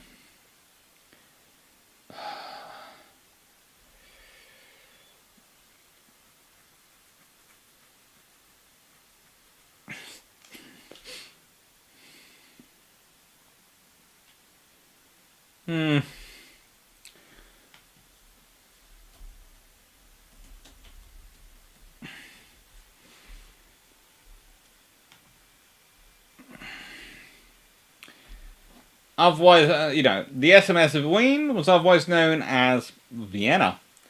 And it's one of 3 Monarch-class coastal defense ships.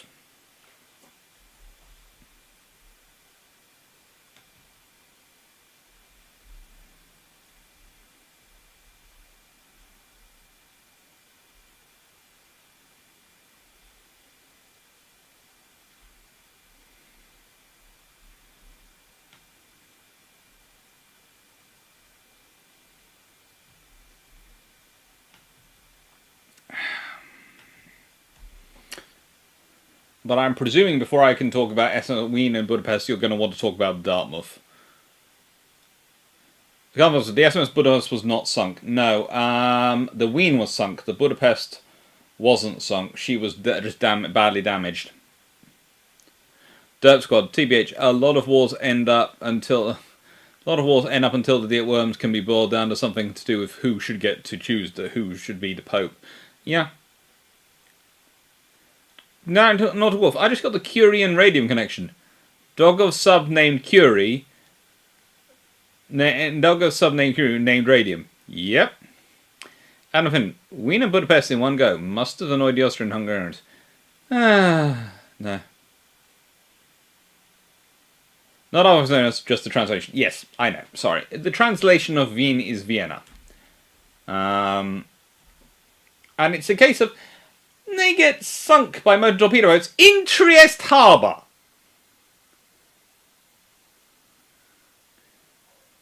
Come on, just realised my Falkland suggestion on logistics might be a better fit for bilge pumps, wouldn't it?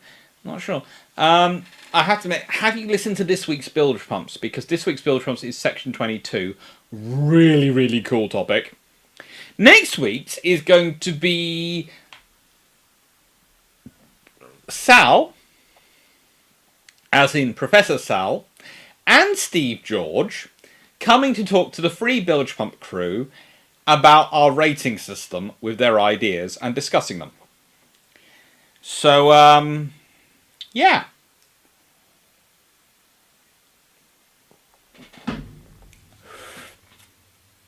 It's fun. Anyway, so, what happens? Well, in late 1970, Budapest and Wien are sent to Trieste and participate in shelling Italian troops around the Gulf of Trieste. On the 10th of December 1917, 2 Italian torpedo boats managed to penetrate the port of Trieste undetected. Okay, let's sort of start us. 2 torpedo boats. They're small, but they're not that small. And fire torpedoes at the Budapest and the Wien.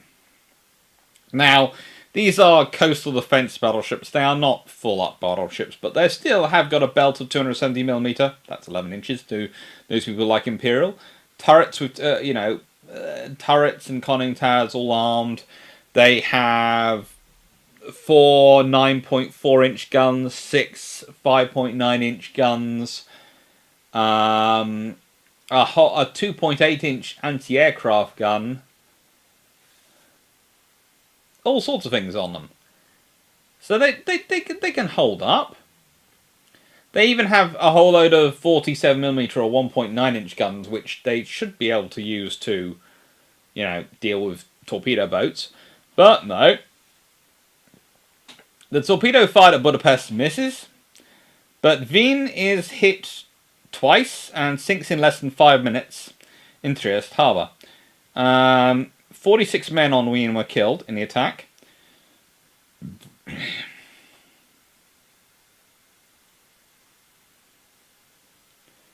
Budapest was given the task as a result of this of performing the role which Monarch had actually been performing at this point for the past 3 years, and demoted to a floating barracks for German U-boat crews.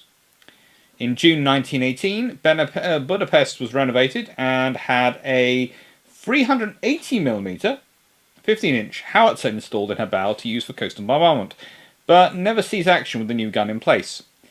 At the end of the war in 1918, the remaining battleships Budapest and Monarch were handed over to Great Britain as war reparations, and they were sold for scrap to Italy, broken up between 1920 and 1922. Basically, I'm not sure if that was insulting by the British or they just didn't care. But no. Come on, usually listen on a Friday. Cool. Pen Minuter. Yes, this week's Bill Trip was awesome. Cool, glad to hear it. Calvin, the third Battle of Otranto Strait led to the torpedoing of HMS Dartmouth. See Paul G. Happen's book on the same title. There is so many battles on the Otranto Strait. I'm really surprised they can start saying them, numbering them. Calvin, I have a suggestion for a Bilge Pumps miniseries with a little effort. If you're going to suggest the idea of putting pictures of very badly designed ships in front of all 3 of us at the same time and just recording what we say for the next hour and a half, we've already considered it. It would be in a very easy way. Cajun, is next month's Armchair Ammo's Bilge Pumps plus jingles? March is Matapan, and I think Jamie is going to be joining us. Amzaski, maybe those 2 torpedo boats were speaking Hungarian? I have no idea. Peter Dawson, so what? We sent light forces to Taranto in November 1940.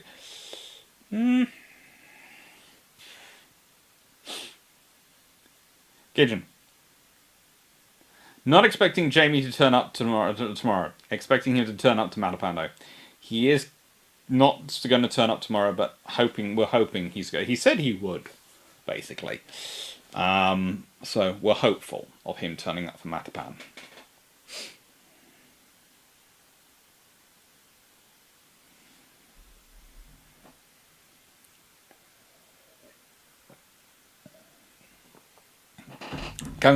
One of those mass boats under the same captain sank SMS Sven Instvan later in the war. Damn you, legal Rizzo. He's a good captain. He's a good captain. But this picture, by the way, on this one is HMS Dartmouth. I was considering Wien or Budapest, but let's be honest. She's a ship which won't be sunk. And doesn't allow herself to be sunk. You know.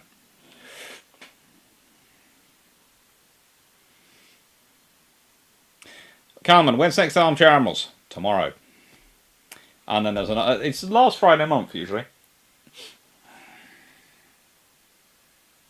That's what. You're one of the few people I know who would rather talk about Dartmouth than Wien and Budapest. Well, come on! She refuses to be sunk! This is a cool ship! You know, other ships go, I've been torpedoed, I've been abandoned by my crew, I will go down now because I'm fed up with you all. Dartmouth goes, get back here, you lot, I'm not sinking. I am going to stay afloat and you are going to come back and you are going to get me into harbour and you're going to get me fixed and I'm going to serve out the rest of this war and I'm not going to be blooming well decommissioned till 1930 if I have my way. Get back here now. I'm your ship. I'm not going anywhere. What can I say? Dartmouth has a character which speaks to me.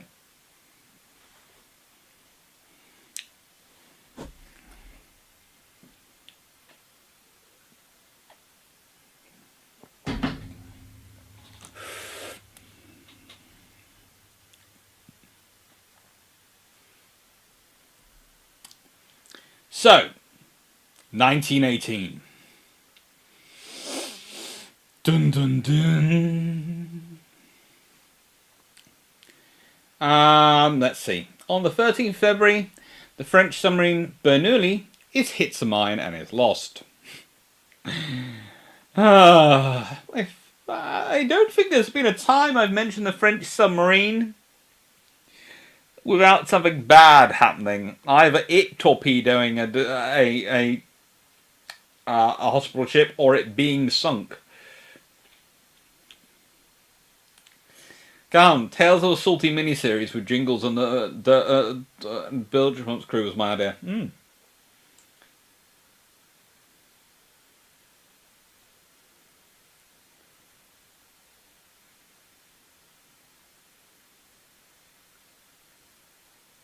Can't go there. But please put SMS Budapest in a peacetime trickler. It's pretty. It is pretty. But, you know, it's not as pretty as the ship which refuses to sink. Just goes, what, did you all have a nice, as Richard Order says, did you all have a nice swim? You left me? Did you enjoy it? You back now? We going in?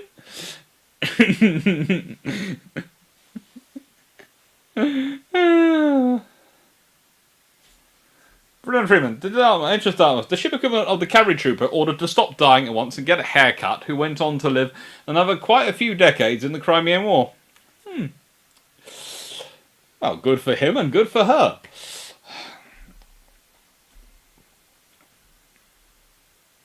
And right then, so, by the way, this is the Dante Alighieri, which I quite liked. That's God, being sunk by a remaining hospital ship on a quest for vengeance. That never happened to a French submarine, sort of. On 22nd, 23rd April, there was another destroyer clash. This time, despite HMS Hornet being badly damaged, and technically you could say the Austrians winning on point, they end up running away from largely a very angry HMS Jackal and HMS Torrens, who are basically going, come back here, we want to actually fight you. And the Austrians are going, we got a lucky shot on Hornet, and you know what? We're happy with that. We're going to go now because You're Australian and you're weird, British. And why is Hornet still coming after us as well? This is not fair. There are French and Italian destroyers around as well, but honestly, the Austrians are mainly going. There's some destroyers which are not fitting the pattern of the normal destroyers here. They are behaving like they do not understand the concept of they have been beaten.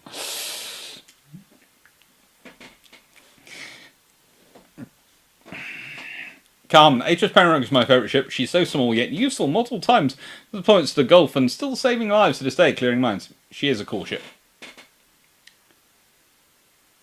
Dean Wrong, how come Dante Alighieri was so similar to gunboats? So many ways. Take care. Good luck, Richard Orton, with the shopping. Good luck. John Shea, HMS Dartmouth. Ah, I'm unstoppable.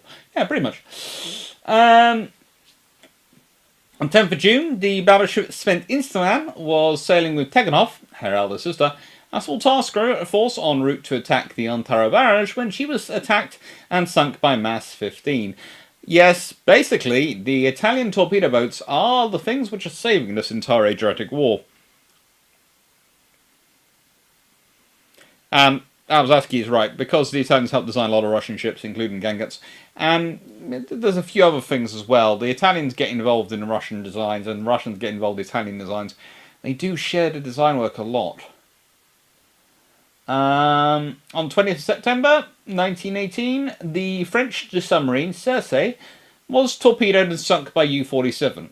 Now, as both were technically on the surface at the time, it doesn't count as a torpedo, as a submarine sinking a submarine underwater. But, you know, hey-ho.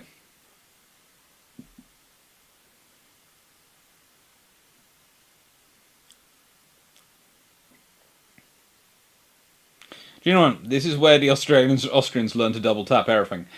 Basically, this is where the Austrians learn that British destroyers do not understand the concept of we've got a hole in us.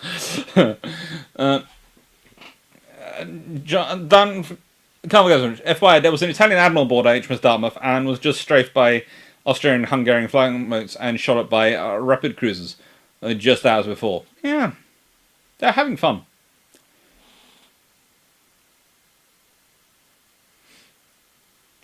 Right. On the 2nd of October, the Allied fleet, Italian, including the pictured Dante Alighieri, British, Australian, and American, notice which Allied nation technically supposed to be in charge of fighting this war is not involved at this point, attacked Durazzo. The 55 ships did so much damage that a week later, an Allied army claimed the city with almost no resistance. There's different debates about whether or not they faced any resistance at all. I prefer to write as almost no resistance, as whilst the resistance might not have been in the actual city, there was certainly some resistance on the way there. Carmen, which is worse to face, HMAS, or HMSCS? Basically, if it's got the phrase HM and has S, AS, CS, or NZS afterwards, just avoid. Polish is quite scary as well, as Calvin Gasworth pointed out. ORP really not happy with you. And on the 1st of November, the Viribus Unitus was sunk. And this is the dreadnought flagship of the Austro-Hungarian army and then navy, and that had been transferred to the state of Slovenes, Croats, and Serbs a day or so before. But the Italian attackers hadn't known this. And this is the first time of use of human torpedoes. So, in the nicest way, this is the forerunner of what happens at Alexandria.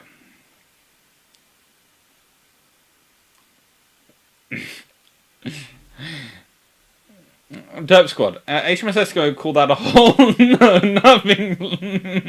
What are you complaining about? This is true. Yeah. Do you know what I mean? British destroyers got a hold of the ship. Bring us closer to one thing. Basically, British destroyers consider how do I put this? I sometimes think British destroyers have the idea that if they just fired a torpedo directly off their ship and it's close enough it lands, instead of hitting the water, just lands on top of the enemy ship, then that'll be close enough to make sure there's guaranteed damage.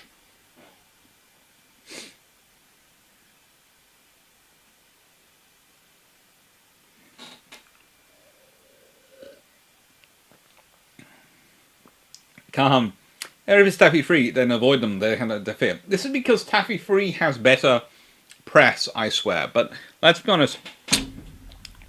Would you like to take on an annoyed tribal class destroyer? Or an annoyed taffy-free? No, there's neither of those ones which I would really like to fight. So, no, just leave it be is probably the best way. Ah. Ooh.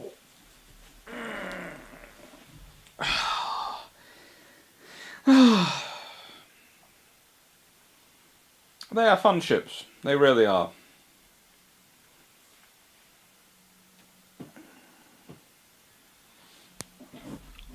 So I've got to figure out how to turn this diffused lighting thing into a regular thing, haven't I?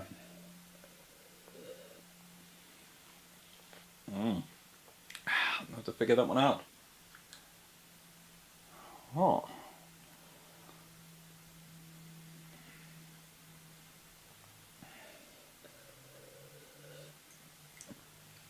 Death Squad. British destroyers aren't happy until they're using torpedoes as boarding rams. That would make a fair number of them happy. Carmen, to be fair, I knew of the trials before Taffy Free. Well, that's good. Good for you. That speaks to a very good education. Juno 191. How about annoyed Taffy Free with annoyed tribals in the mix?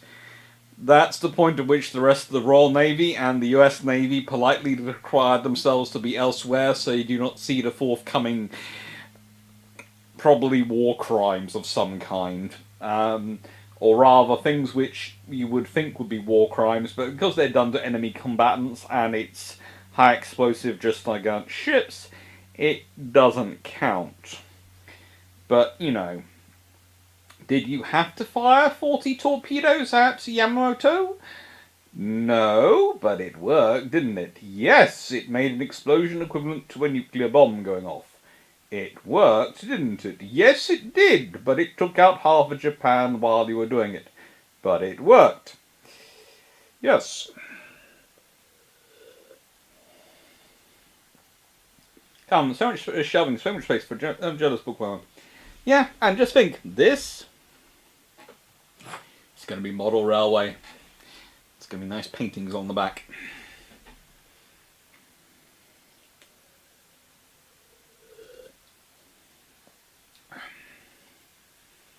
Yeah, I think I'll figure something out. Just be, thank you towards your lighting equipment. That's very kind of you. I am figuring something out. I will have a chat with my builder when he next comes, and we'll sort something out.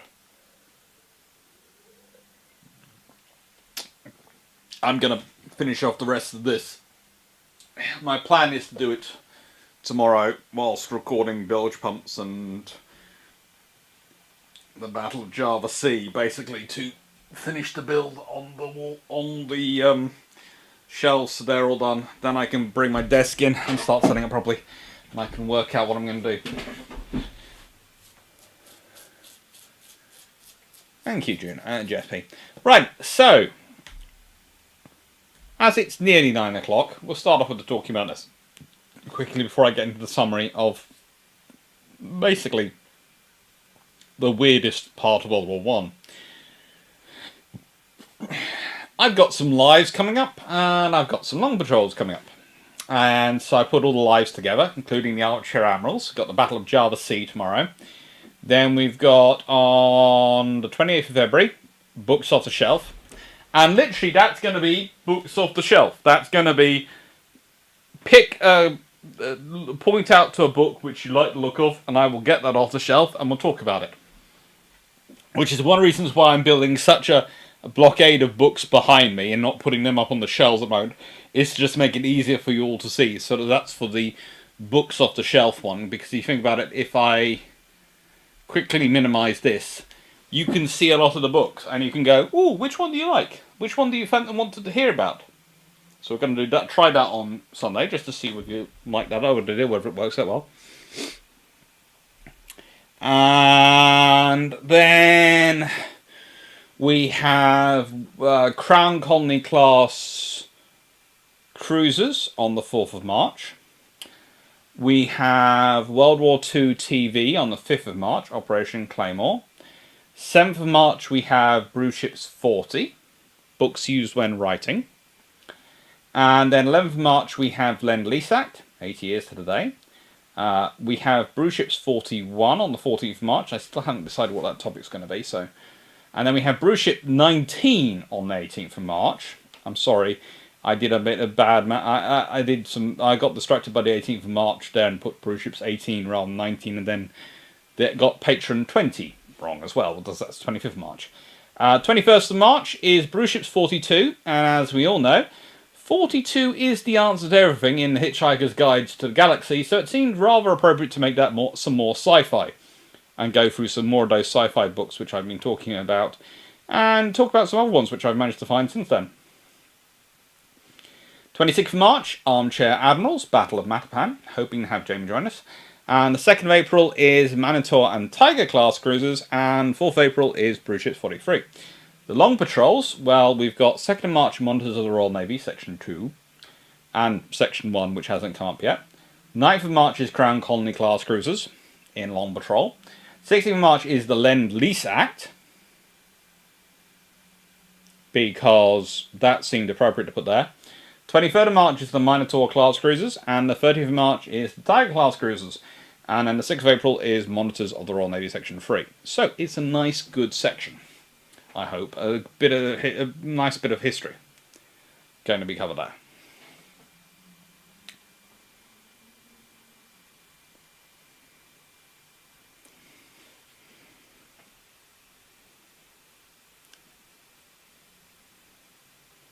Death Squad, given what happened with Taffy 3, if some tribals were there, the Japanese would be convinced they were facing the entire Queen Elizabeth class. Probably. Carl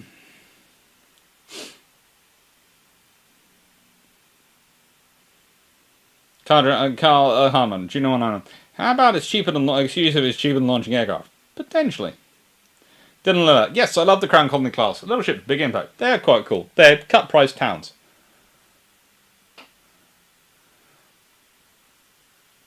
Secure France. Yay, Douglas Adams. John Shane. Taffy Free and Tribal versus IJN. Taffy Free and Tribal, 1 on the crime, 2 hours later.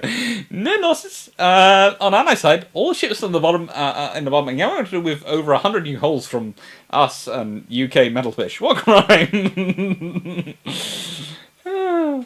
Coming up, 21st of March. A really hot cup of tea.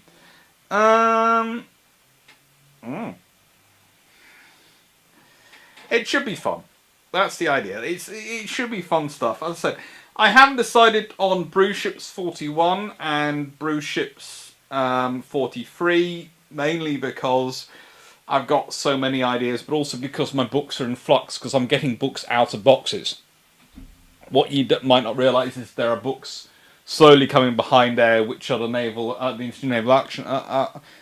Institute of Naval Archives transactions, which are coming out of boxes, and slowly will be making their way across here, and there'll be lots more books going up there. And it's basically every time I come up with an idea and go, oh, I can do that, but then I get more books out and go, oh, I could do that, and it's deciding what to do. So anyway, no, it's late, but had to see it at New Digs. Busy day for me. Oh, did I miss Sven Nilsson? Shucks. Oh, don't worry, we didn't talk about that too much. Honestly, we're more interested in what the destroyers were getting up to, and HMS Dartmouth. I was slightly distracted by HMS Dartmouth. I just find it cool, the ship basically going, excuse me, crew, come back here, I'm not sinking. Carl Harmon, HMS Unicorn, HMS Warspite, the Tribals, Taffy Free, the HMS, HMCS, HMZS, along with the Polish, go to the Pacific. It would be a very interesting, decisive battle, but honestly, if you're going to take Unicorn along, you should take along the carriers that she's theoretically supposed to be supporting. So, victorious, formidable, illustrious, indomitable, and indefatigable.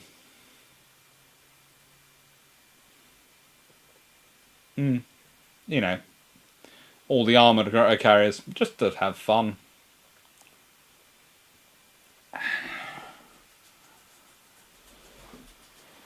Worked quite well, this diffused lighting equipment idea.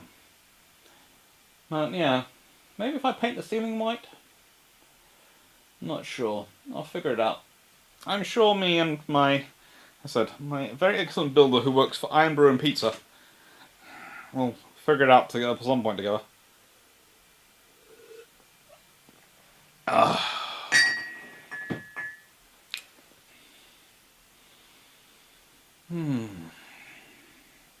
I've got a long day out here tomorrow. It's going to be fun. It's going to be fun. But as I said, it's a fun month, March, looks to me.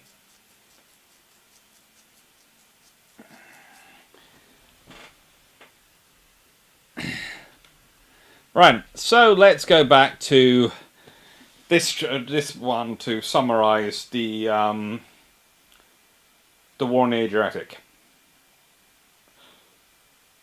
Honestly, if the Austrians start off, and you would think from the forces arrayed against them, it's going to be an easy win.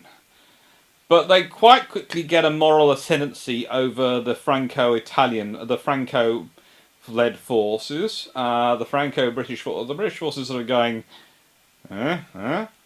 When the Italians enter the war, the British use that as an excuse to send out more ships there, because they need to be a bigger part of the alliance. And that gets better. But that quickly turns into a grudge match between the Italians and the Austrians. And it really is a grudge match. It really is a battle royale the whole time. And at a certain point... Well, at a certain point, one has to wonder what they were, what was the actual victory point for either side. Because for the Austrians, you can have really powerful warships, but unless they could erect an Otranto barrage and secure that, or something similar, I'm just thinking... If the Austrians could have created something, I don't know.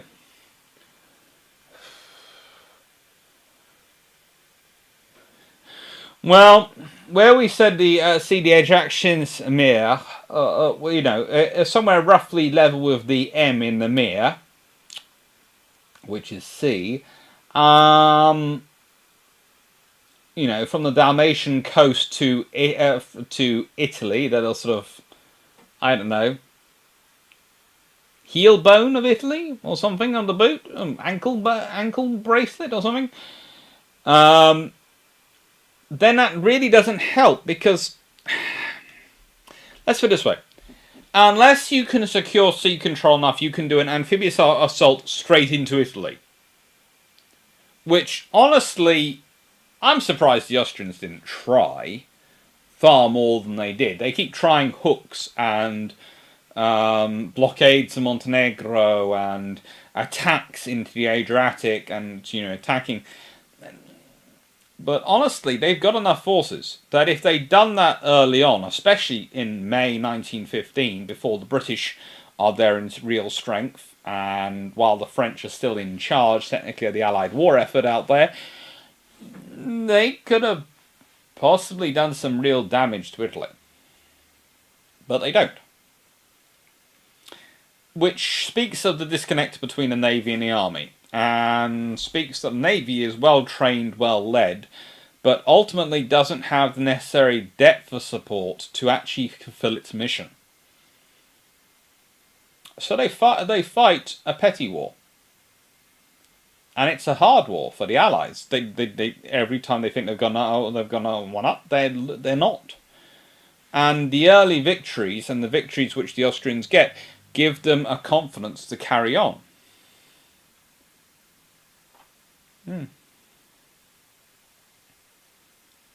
So it's an interesting war.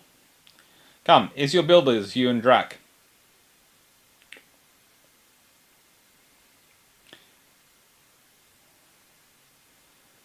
Do you know what I mean? If you're gonna go up against tribals, you basically volunteering to get your butt you turned into a pulp mill in about 3 weeks.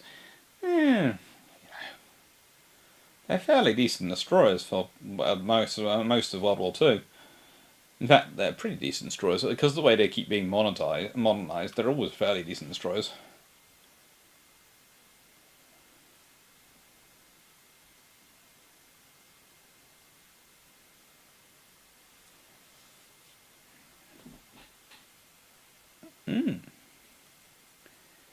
But, so, I think the exact answer to this is that the Adriatic does need to be studied a lot.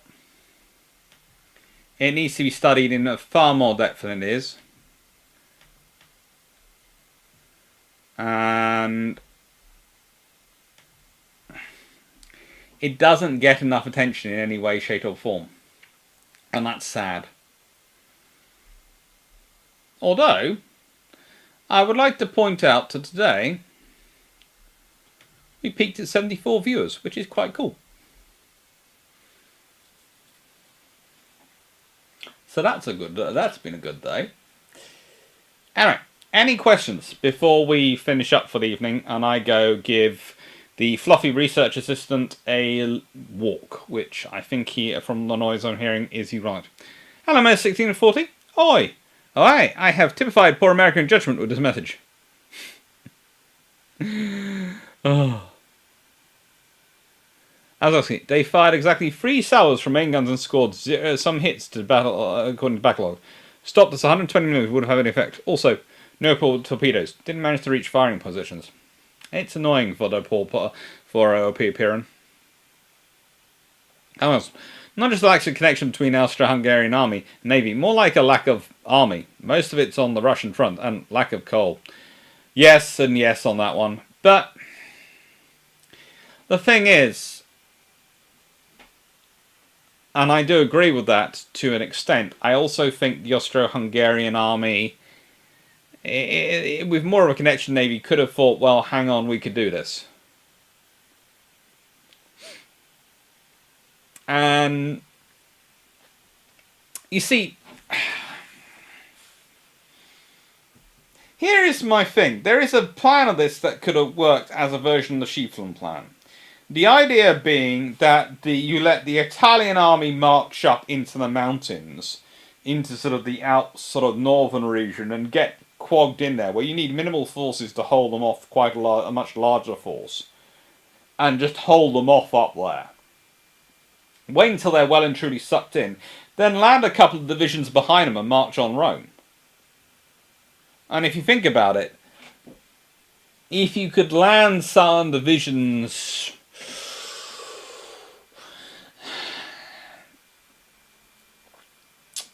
now, honestly, you'd want to land the divisions. Well, you possibly want to do 2 landings. One with a blocking division that would stop any advance of troops coming back to defend Rome, and one further south closer to Rome that can march on Rome on a nice easy path. And the nice easy path would come from probably where the boot is.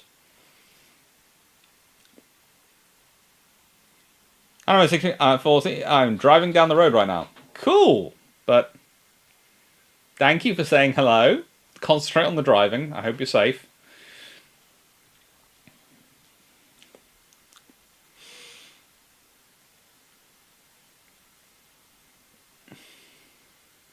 That's good. The Austrian and Hungarian army was mainly there to stretch the German army thinner, from what I can tell. The Austrian-Hungarian army is not the Austrian-Hungarian navy. Got Tom going. The central Italian mountains make it really tricky to do. I agree, but again, this is why you do your first landing to the north of Rome, and then you land to the south. Your real landing to the south of Rome. So you do your blocking force to the north of Rome. So you might think Austrian strikes at Venice is sufficient to draw Italians away from Alps. Well, that's the thing as well. If you're advancing on Rome and the Italians abandon the Alps to come down and try and defend Rome, then your main army can come through the Alps, go, "Hello, we're here," and the Italians are going, sort of going, we're the guard dog. Where do we... There are so many of them. They're coming from everywhere.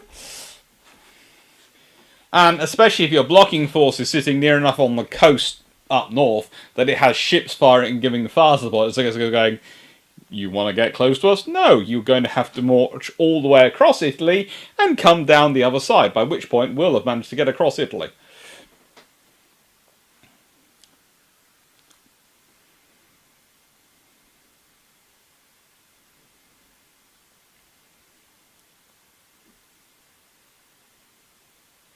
Down, you're also at 37 likes, that's half the peak views. Well, 50% is good, Generally, concentration is upon driving. Typing is blind, and I've not been watching, just listening. Well, I'm glad you've been listening. I hope you've been finding it interesting. And take care, everyone. Right, so final questions before, as I said, I go give the fluffy research assistant a much-needed wander, considering I think he's already upset over hearing another doggy get hurt earlier. Although that doggy, as I said, as far as I can tell, is fine. I don't think they were rushing it to the vet or anything, and it looked okay.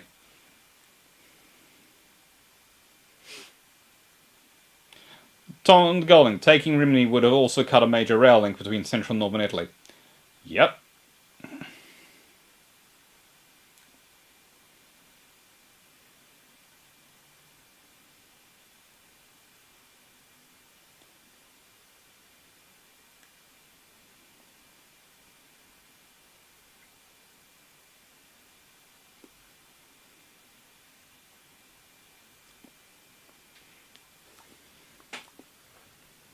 You know what I mean? Thanks for diving once again into interesting nooks and crannies of history.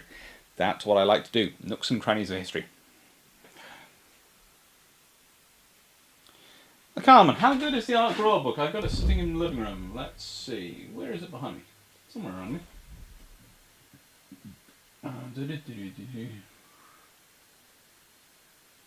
Ah, this one.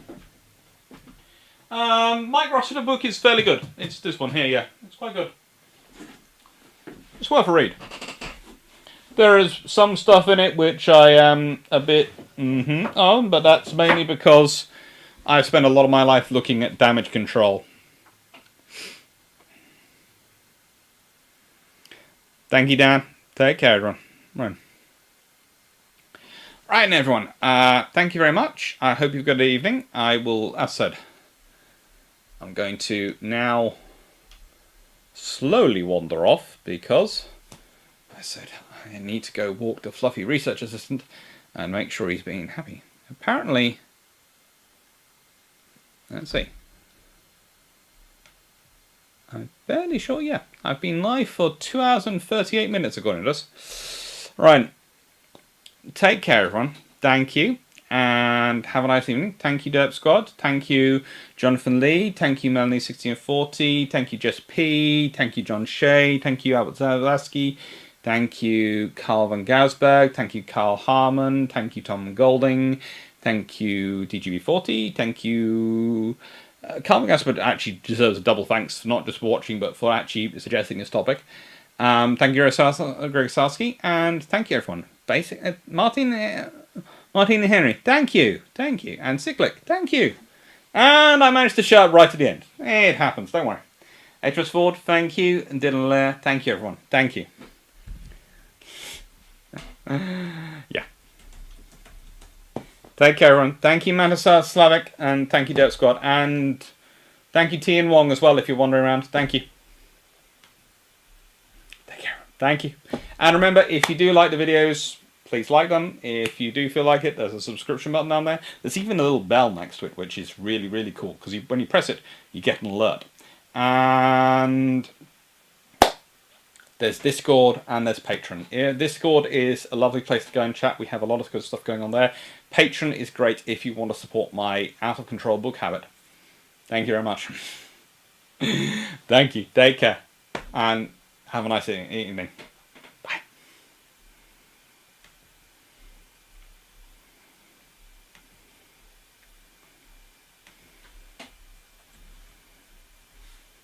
Thank you, Steve White.